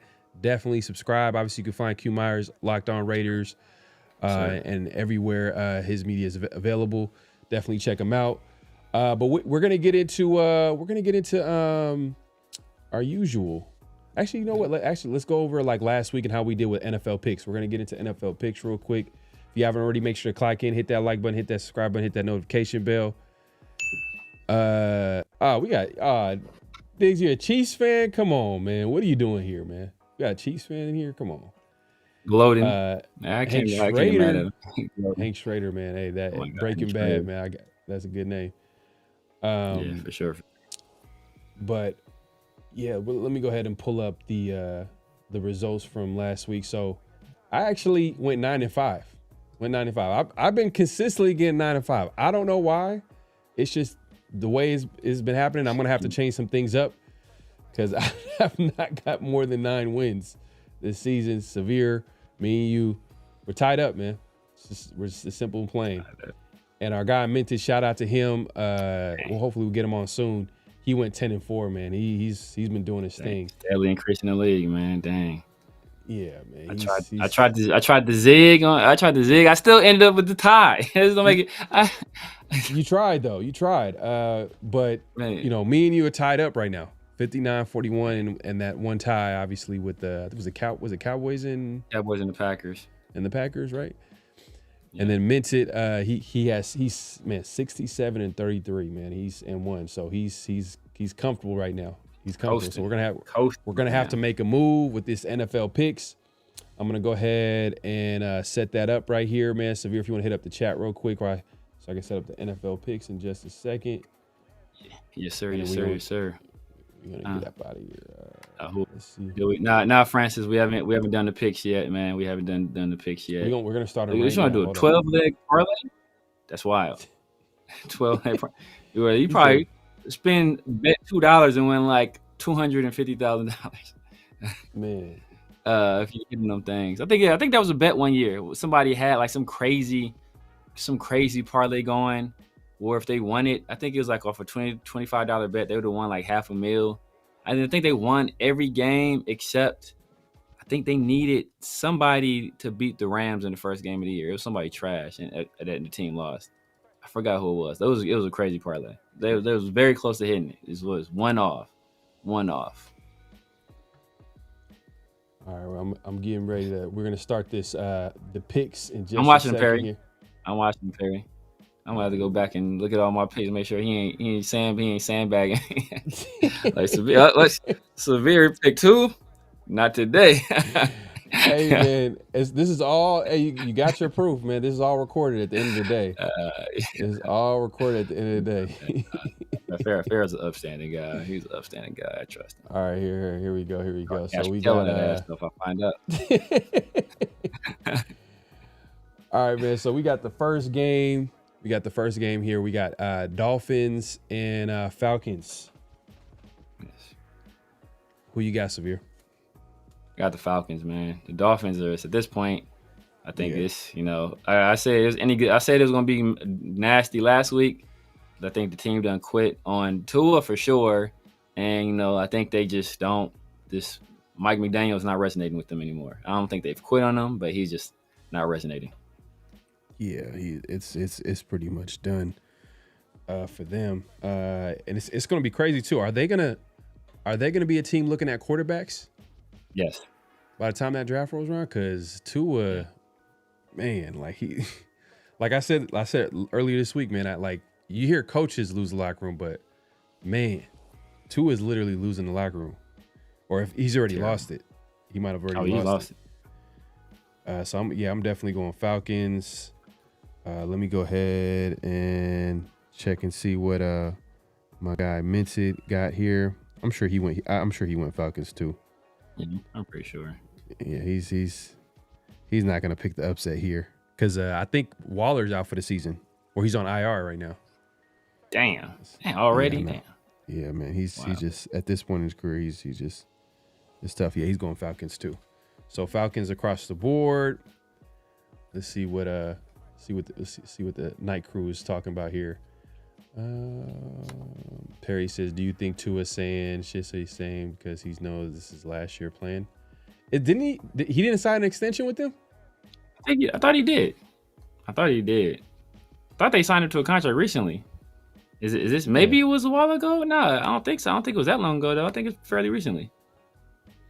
Yeah, it'd be ugly too because I know we've been talking about hey man, if there's a change in the coaching staff, whether it's offensive coordinator and a head coach and offensive coordinator, we want Mike McDaniel because we feel like the writing's on the wall where he's probably going to get fired at the end of the season. Yeah. If he tries to bring in Tua, I'm going to be so mad. Bro. I'm going to be heated. Because technically that's his boy. Yes. You know what I mean? He went out and vouched for him. I mean, that was his quarterback. But I think he was doing that more so as a head coach because I'm pretty sure his job was probably tied to the success and failure of Tua at that point because they weren't getting the best out of him, the previous staff. So I'm sure he sold it I can get this guy to be productive, and he did for a little while. But then the wheels came tumbling off after that. So I don't think he'll want to do it, but there is a world where that does happen. That would be disgusting. All right. So we got Bears Ravens, second game of the week. I don't know if Lamar is playing. this week. Yeah, I don't know either. Because I'm not believing the Bears hype real quick. I feel like they play any team decent, they could easily fold. Because I mean, we've seen when they play the Raiders, like they literally handed the Raiders the win if it wasn't for Geno playing so terribly. Man, I want to go Ravens. And you know, I think the last I heard John Harbaugh talk about Lamar, he said that like he doesn't want to give a number or his percentage of possibly playing. Bears are 4-2, bro. That's crazy. I know. I'm gonna go Ravens. This might be my upset pick of the week. Go Ravens at home. What you guys be? Dang, bro. That was gonna be my upset pick. I'm going Ravens too, man. I'm going Ravens. You going Ravens too? Oh man. Yeah. I think like last time they played them not that long ago with Tyler Huntley at backup and they beat him. I forgot who it was. I think it was Justin Fields was the quarterback for the Bears. So way different. But they beat him before previously. You know, it's really just hinges on whether or not Lamar is playing. So I'm hedging my bets that Lamar will be back and they'll pull out the win. Yeah, and Mint feels the same way, bro. He's going with the Ravens. Damn, so I was trying to go upset there. Damn, see, I go upset and both of y'all pick me. I know. I didn't think y'all was about to go with the Ravens. But we got Bills. We got Bills and Panthers. The Bills has kind of been they've lost. They had some surprising losses this year. Yeah. But oh man, are the Panthers? Are they really? They are playing at home, but I'm not gonna bet against Josh Allen, man. I think they're coming off a bye too. They play last weekend. I'm not sure if they play. Yeah, coming off a bye. So yeah, I'm going Bills. I'm going Bills. Yeah, I'm gonna go Bills as well. Lamar's back. Okay, cool. That's perfect. Okay. Oh, for sure. Then yeah, that's easy choice. Then. Okay, bet. Yeah, I'm going Bills as well. You know, it's hard to like you said, it's hard to pick against Josh Allen, in that team. You know, obviously the Panthers kind of been on a little heater recently, but I think the Bills are just they have bigger aspirations. I think they want to come back and make a statement because I think they just came off a tough loss too. Yeah, and I think that was one of my upset picks. That might have been one of my upset picks. Minted also went Bills, so so no upset picks yet. Everybody's picking the same teams. Perry said Bryce is hurt. I didn't know that. I would have picked Panthers if Bryce wasn't hurt. So, okay. Oh damn. Okay. I didn't know. We're going with the right teams right now. The chat is on our side. Yeah, I gotta mix this shit up, man. I can't. Oh man, this is a weird game right here. Jets and Bengals in Cincinnati.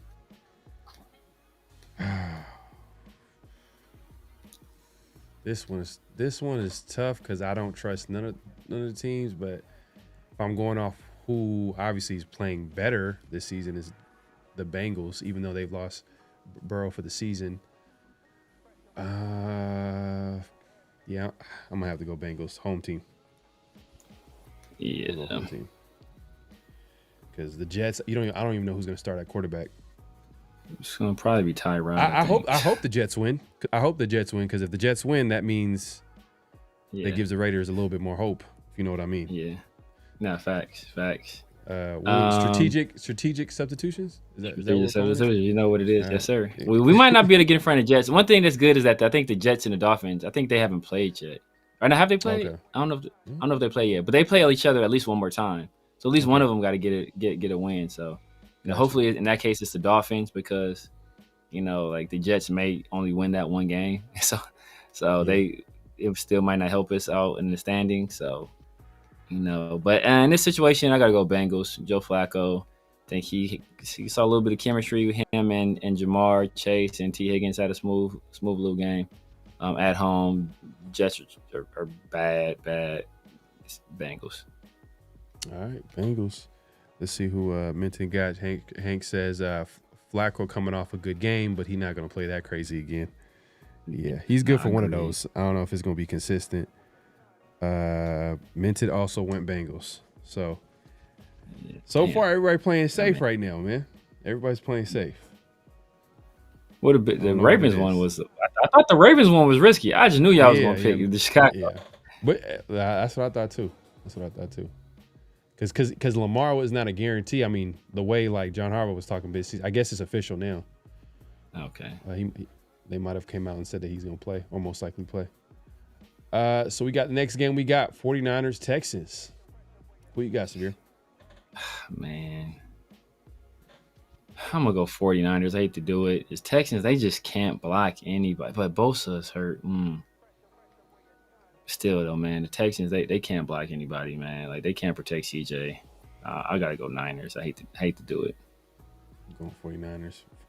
49ers, like, man, like definition of good, how the value of good coaching.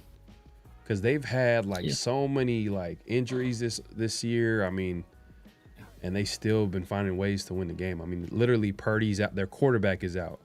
A lot of the top options on offense were out, you know, like it's crazy. Like, obviously, I think Fred Warner, like they're probably one of their best player, if not the best player.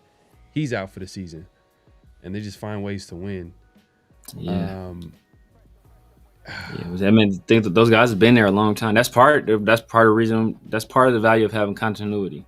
You're able to build that because when you have continuity, you're able to build depth. So then you can really have a next man up mentality. It's hard to do that when you're switching coaches every other year. You know, they went from the Texans coach to Robert Saleh, you know, to another guy, but then they brought Robert Saleh right back. So it's like almost like he didn't miss a beat because a lot of those same guys are still there. And the offense, obviously, you know, Shanahan's been there the entire time. So that's, you know, that's I feel like Saleh is like blitzing a lot too this year.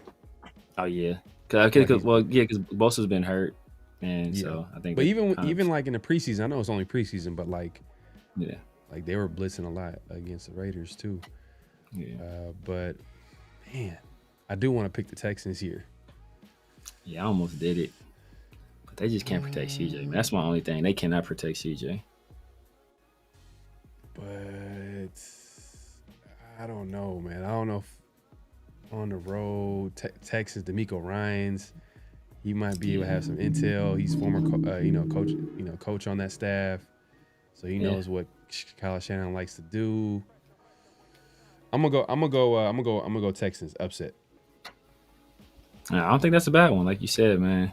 Because I can see the 49ers winning because they just been winning games. I don't know how they're winning it with everybody injured, but it could be one of those situations. They're like, bro, y'all kind of due for a loss, like one of those types. Yeah. I don't know is Purdy going to be back this week? No, I don't know. It's not like they missed him so much. I mean, because Mac Jones been playing well. Yeah, he only has one loss. I forgot who he lost to, but he low key. I don't want to say he's playing better than Purdy. I haven't watched the games, but he's won more games than Purdy has. Yeah. I mean, but how many games has Purdy played? I think Purdy's played 2. I think Purdy is 1-1, and I think Mac Jones is 4-1. I want to say that's it. Okay. Yeah, he's played more games. So, but Mint also went with the 49ers, so this is definitely upset pick for sure. So okay. hopefully something happens here. But we got Browns, Patriots in Foxborough. Who you got, Severe? Patriots. Drake Meyers is hooping right now, man. The Josh McDaniels effect. We saw what he's able to do with Mac Jones as a rookie. Yeah. And he got Drake May as a second-year guy, first year in the system. You know, no real weapons, but they still out there cooking. With Kayshon Boutte and you know, Stephon Diggs, and then Ramondre Stevenson is balling. They ain't even missed Antonio Gibson, and Travion ain't doing a damn thing. Like Ramondre is getting all the work for the most part. Yeah. This is easy. Hottest team right now, hottest quarterback right now is Drake May. Yeah, I got Patriots. I did pick the Browns last week. I forgot who was it. Who the Browns beat last week? But this week I can't pick them again, man. I think did the Browns beat somebody last week? Yeah, I'm trying to think of who did they win? I think that might have been one of my upset picks, possibly. Yeah, we picked the Browns. All of us picked the Browns. They must have been playing the Jets. Yeah. Nah, it wasn't Jets. It wasn't the Jets. I don't think it was the Jets. Or the Dolphins. Either the Jets. It had to be the Jets. That's the only teams I'm picking the Browns to beat. The Jets or the Dolphins. And us. Yeah. By the way, Minted also went Patriots too. So Patriots all across the board. Yeah, it's an easy game right now. That's an easy game. All right, let's see what the chat is talking about, man. Appreciate everybody coming through. Make sure to clock in, hit that like button, hit that subscribe button, hit that notification bell. Yeah, you're right. CMC is playing well though. I'm not gonna lie.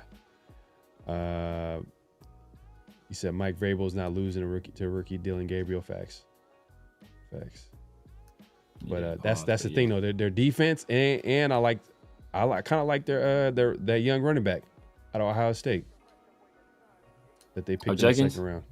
Yeah, man. Justin's cooking. Nice. Justin's cooking. Yeah, he's him and Cam have been the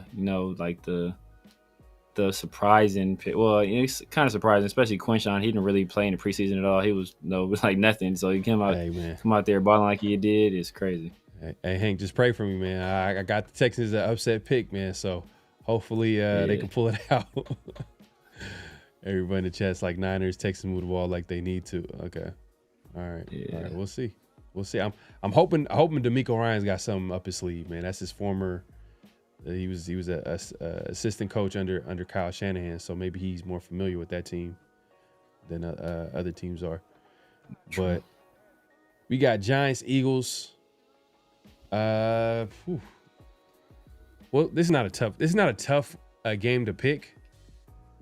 But the way the Giants played them, the way the Giants are playing, like they're kind of like that wild card team. Like you don't know what to expect from them, especially since Dart's been there at quarterback.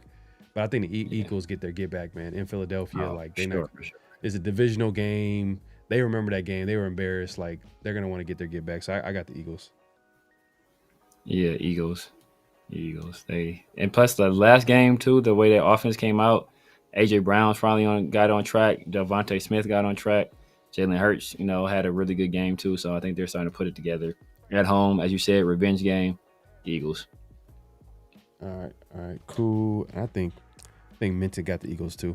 I don't think he's gonna pick this, unless. Oh, did he pick the Giants? He did. Oh, he picked the Eagles. The Eagles then. Yeah, he picked the Eagles. He picked the Eagles. All right, so what we got next? We got Buccaneers, Saints. Bucks are dealing with some injuries, but I'm taking the Bucks, man. I'm not gonna play around here. I'm taking the Bucks. So here we got. Yeah. Bucks, even with all the injuries, Igbuka is a monster.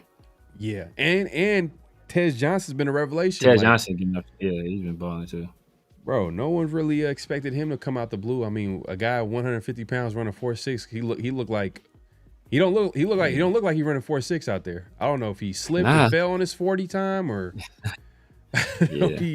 Thing is, like he was serving at the Senior Bowl though, so that's he was one of the better players at the Senior Bowl. So, like the people knew the talent was there. I think like you said, the frame and his time speed kind of concerned people, but yeah. My guy Mint also went with the Bucks. Yeah, hey, no one picking upsets this week. All right, okay. All right, I might have to be a little more aggressive today. All right, so we got Cowboys, Broncos. Ooh, this is an interesting game. Offense versus defense. We all know Broncos got like a talented defense.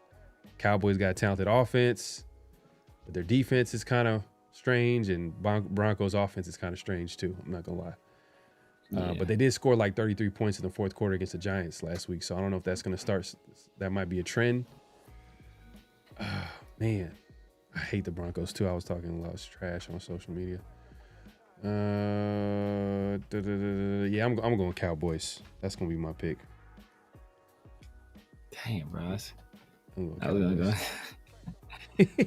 was gonna go Cowboys, man. I was gonna go Cowboys. Cowboys. Cowboys are my most hated team, but I just hate Sean Payton. And I don't hate Bo Nix. him. I just dislike Bo Nix. I just hate Sean Payton, bro. I just don't like. I hate Sean Payton more. I hate Sean Payton. I just hate the Broncos more. Just the Broncos. Yeah. Cowboys are my most hated team, like by far. It's not even close, but I just hate Sean Payton. not as much as the teams in the Raiders division. I'm not gonna lie to you. Oh, like, for me, it's like It's but then you start talking outside of division, then it's like the Patriots are kind of up there. The 49ers is somewhere around there is most hated too. But yeah, those are the teams for sure. But you got the Cowboys, or you going with the Broncos? Yeah, Cowboys. Cowboys. All right. You got Cowboys. Let's see what the chat is talking about. They got let's see. Is it in Denver? Yep. Mile High. Oh, you have to go Donkey. Okay. All right. DJ saying okay. Coach says Cowboys. Francis, I feel you. Francis, Cowboys run that score up. I hope they do. Coach gonna pick Cowboys because he is not gonna pick a division team. Yeah, he's not gonna do it. He's for sure biased. It could be the Broncos versus the Jets. He's like, I'm rolling with the Jets. Y'all hate Juicy Fruit Payton? Yeah, man. Yeah.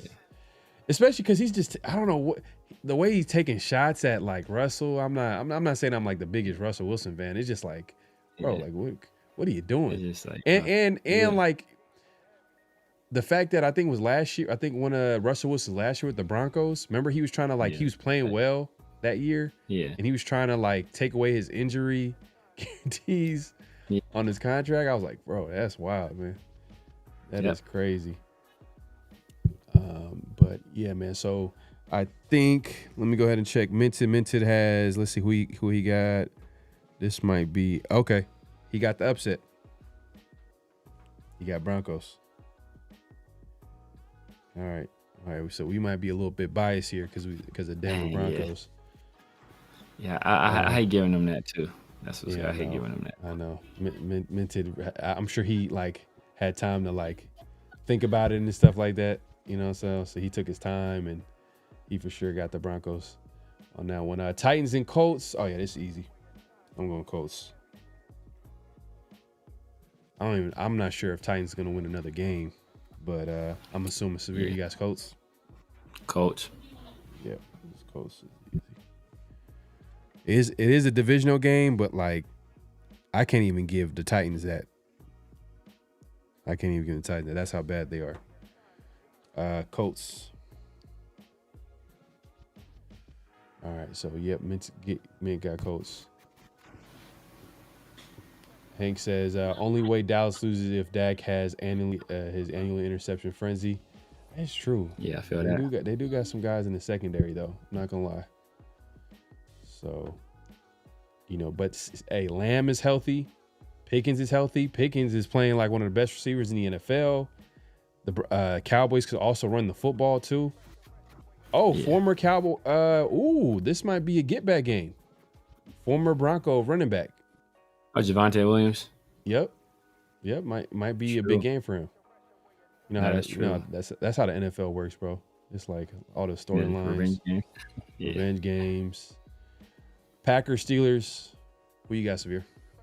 Oh man, Sunday Night Football. This is good, man.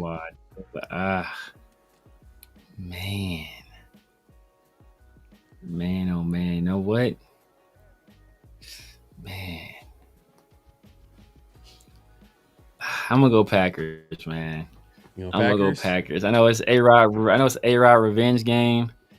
I'm gonna go Packers because I need to make a move. I figure y'all gonna go Steelers. I can't just keep picking with y'all, man. I got to calculate the risk. I feel you. I got Steelers in this one, man. I think at home, Steelers lost a tough game against Cincinnati, where they had no business losing, but it wasn't a short week. But they had 10 days to prepare for this game. Yeah. And you give a 41-year-old 10 days to prepare for his former team. For his former team, he's gonna be ready. So I'm going Steelers. Man. I'm going Steelers. Aaron was at the dude that tackled him. he might still. Yeah, he was pissed. He was hot. The Packers when he was on the Jets. Did he play with the Packers when he was on the Jets? I don't think so. He might have. I feel like I feel like I remember like there was a game that he probably played. I don't know. He was bad. I don't know. He was hurt that first year, so it's kind of hard to. And then that second year was just a weird year. So I don't know. Yeah. Man. Yeah. Sometimes you just be pointing out things I hate. Like he says Parsons is gonna eat, but I don't trust Love. Steelers. Okay. DJ. You know what I'm saying? Hey, TJ Watt's not the same player he was. Is he taking a step back? Is he getting older? Is Father Time catching up? Because I don't feel like is he dominating the way he... Father Time and injuries. Look, bro, look, Max about to be on that same trajectory, bro. It's 3 years in a row, I think Max been hurt. Yeah. Ooh. Guess what? Many picked the Packers. God damn, dog. See, I try to zig. This is meant to, bro. God damn. Hey, dog. man. Oh man. Hey, look, man. Come on, man. Y'all gave me this one. This is actually a good upset pick. This it can go either way. I'm glad I whoo. Man, that's crap. Hey, we got Monday Night Football. Severe and the Commanders take on the Kansas City Chiefs on Monday Night Football. Who you got, Severe? In Arrowhead, too. This is going to be on the road for the Commanders. I got the Chiefs. Even if Jaden was healthy, I would be picking the Chiefs, but Jaden's not healthy. Yeah, he's not playing. Chiefs. He's not playing. It's Chiefs. It's Chiefs. Yeah, Chiefs. Yeah, the Chiefs just had they low-key coming off a bye week. I would love to pick the Commanders here, but yeah, man, it's no Jaden. That's tough. That's tough. And the way the Chiefs are playing right now, they're kind of hitting their stride. They got their number one receiver back, and their weapons is I want to say it looks like Tyreek Hill in that old Kansas City Chiefs offense, but it looks like they got some weapons on offense this year. Yeah. I would say the run game is kind of questionable though. Run game is kind of questionable. Yeah, Pacheco. I always thought like the way ever since Kareem Hunt Part 1 left Kansas City, the run game has never been the same. Like Isaiah Pacheco, he's all right. Yeah, Clyde Edwards-Helaire ain't really got it done. Yeah, it's been it. I don't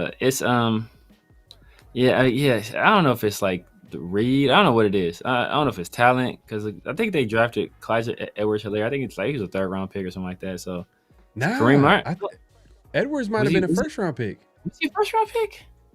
Edwards might have been a 1st or 2nd at round LSU. Pick. He might have been. I know he was a number 1 back that year. Was he a 1st-round pick? Did they draft him in the first at the end of the 1st round?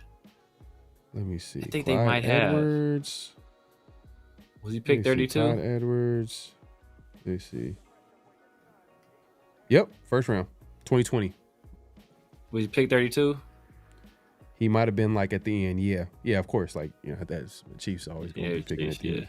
That's wild. Yeah, that is true. Damn, Mm-hmm. that's crazy. That's Pacheco. That was undrafted. Pacheco was undrafted then, I think, right? Pacheco. I know it was one of their backs. Yeah, he was late. Late first. Yeah, out of LSU. Sure. I remember that year because I liked him for us. I was like, man, if we can get him, hey, he's like a little change of pace back to go with Josh, But yeah, man. So that wraps up the picks, NFL picks this week. We'll be back at it next week. We'll fill you in. We'll give you an update on what's going on between that. Just a recap on some of the picks. I got about 2 upset picks. And I think Mint I don't have any, man. You don't I got none. You play. I got none, bro. Y'all, man. You trying to stay the same? You know what I mean? Y'all colluded, man. Y'all colluded on y'all. We make sure Severe ain't get no upsets at all. You played it safe. It's all good, man. Sometimes, man, like you gotta. Last week you were a little aggressive, so you gotta even out a little bit because this week you gotta. Bro, look, I was aggressive. Ended 9-5. I'm gonna play it safe. I'm gonna be 9-5. It don't matter. I'm like the Raiders, bro. No matter what I do. It's gonna be. I tried to take some chances. And Minton was like, "No, you don't." Nah, brother. You just gotta. That's funny. That's funny, man. But we appreciate everybody coming through. Make sure to clock in, hit that like button, hit that subscribe, hit that notification bell. At this point, clock out. Definitely, we're going live on both our channels. So if you're first time joining us, definitely subscribe to both channels and also hit the like button, hit the notification bell for the latest and greatest content and all that good stuff. But Severe, it's a bye week, but let the people know where they can find you, where to look forward to, all that good stuff. You guys know what it is, man. The Severe Raider here on YouTube, Snapchat, TikTok, IG, X, True Social, Kick, Twitch, everywhere. The Severe Raider, holla at your boy. Sundays and Wednesdays in the Raider War Room, my guys 805 and Chris from Protect the Shield. Obviously, Tuesdays and Thursdays with my boy PharoahNFL, and the 50/50 show in Around the Shield, which y'all watching right now. So make sure y'all hit those like buttons, hit the thumbs, notification bells, and grab a membership, man. We're gonna be rocking out with Mondays for about a month. It's gonna be open to everybody, man. But after that, it's gonna be exclusive. Yeah, I gotta get on that membership too as well. But it's gonna take my time on that. But hey, man, we appreciate everybody coming through. We'll be back at it next week. 50/50 show, obviously Around the Shield. We'll have guests. Make sure to tune in. Hey, the Raiders they're not gonna lose this week. Guaranteed. They're guaranteed not to lose this weekend. So that's something to, I guess, be positive about. You ain't got to see a Raiders loss. But we'll be back at it next week because I know they play not the Chargers, but the Jaguars the following week. So we'll see how that looks when they come off of a bye. Do they look like a well-coached team, a prepared team? Are we going to see young guys play, or we're going to see more of the same? Are we going to see is something going to change up? Is there going to be an adjustment? Are they going to pull the plug on Geno Smith? You know what I mean? Is he on a short leash, so to speak, just because the way he's been playing this season? I think there was a lot of benchings. Obviously, in a 31-0 loss, a lot of people were coming in. Kenny Pickett came in for Geno. JBJ got benched. There was a few other guys that left. And then the following day, Pete Carroll was asked about it, and if there was gonna be some changes moving forward, and he's all we'll see. So, and that included Geno Smith. So we'll see. We'll see. That's his boy. That's his boy. But we'll see how it shakes out. We appreciate everybody pulling up, man. We'll see y'all next week. Any last thoughts before we head out? Nah, man. Just we'll see what happens this bye week, man. Obviously, this is an extent. It's they can do almost like a mini training camp type situation, man. They can, now's the time to make some changes, especially offensively. For Chip and Pete, get on the same page, figure out ways to get the balls in players' hands. Brock Bowers coming back, obviously Jacoby if he's still here, and especially more touches for Aston Genty. So, we shall see what they do coming off of this bye week, and see what we do in terms of these trades as well. Yeah, man. We'll see. We'll see, man. We appreciate everybody coming through, man. We out of here. Peace.